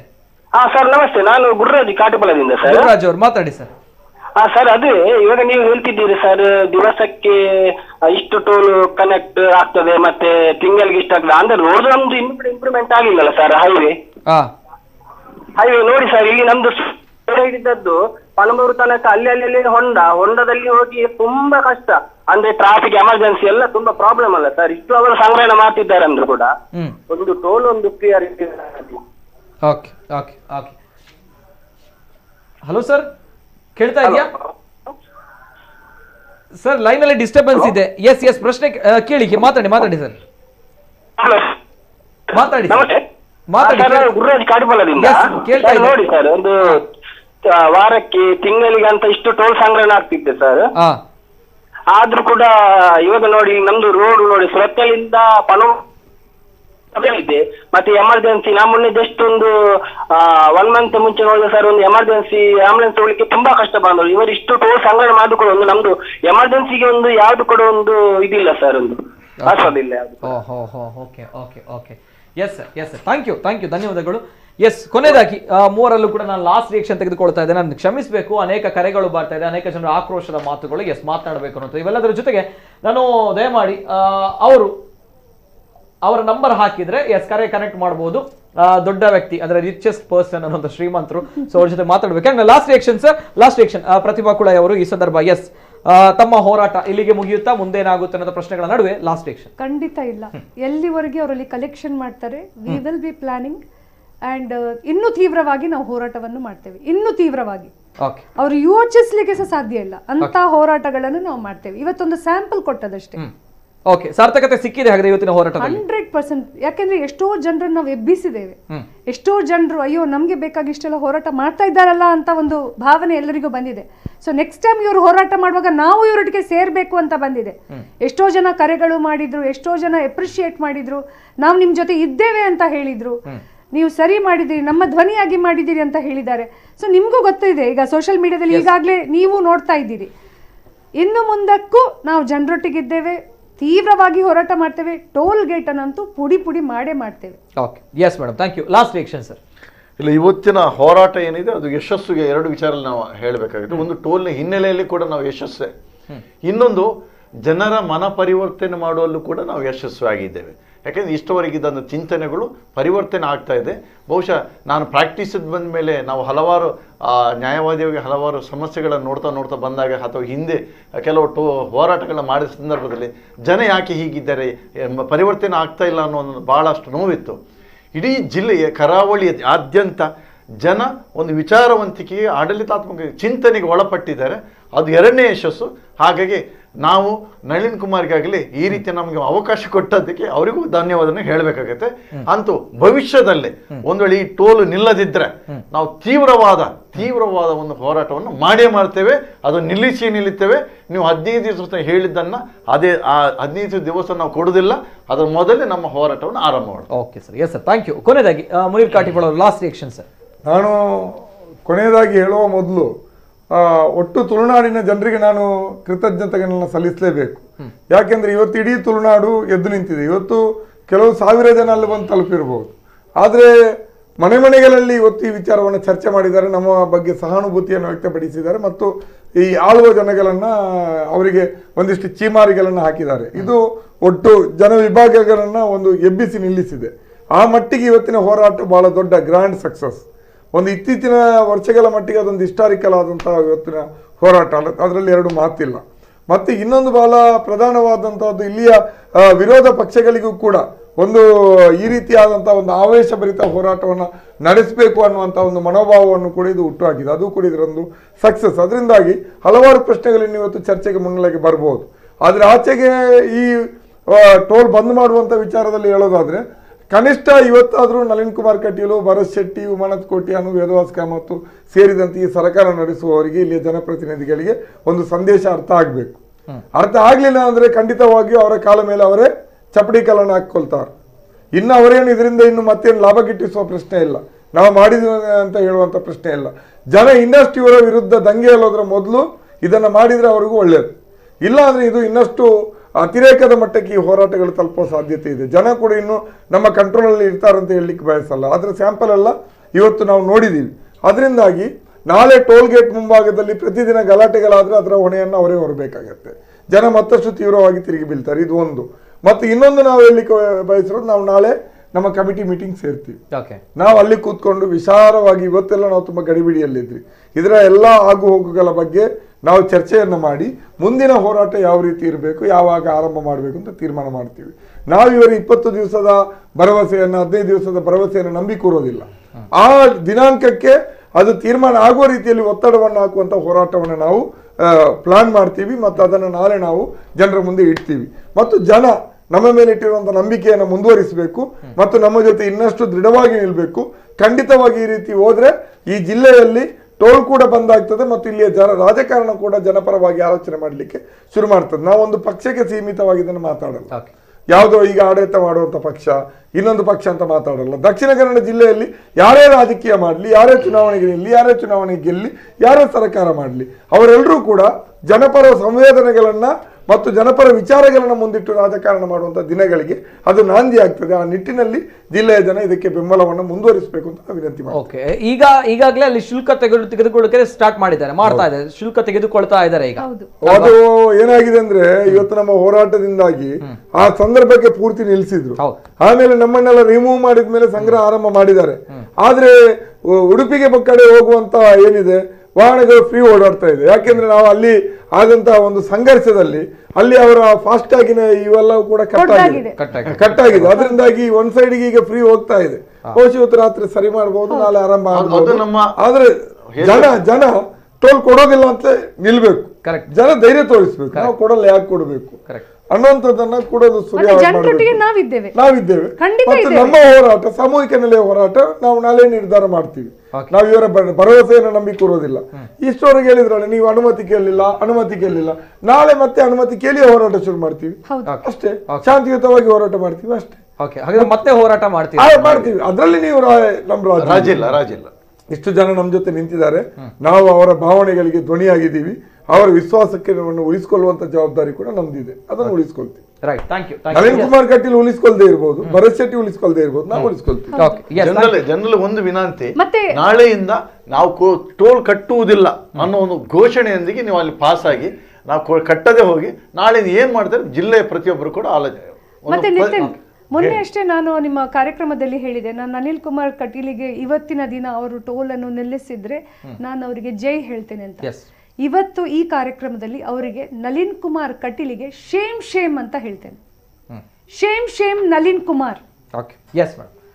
ಇದು ನಾನು ಕೊನೆಯದಾಗಿ ಈ ಸಂದರ್ಭ ನಮ್ಮ ಟೆಕ್ನಿಕಲ್ ಟೀಮ್, ನಮ್ಮ ಕರಾವಳಿ ಭಾಗದ ಶ್ರೀಮಂತ ವ್ಯಕ್ತಿ ಯಶೋಧರ್ ಅವರು ಕಾಲ್ ಕನೆಕ್ಟ್ ಮಾಡಿದ್ರಾ? ನಂಬರ್ ಹಾಕಿದಾರಾ?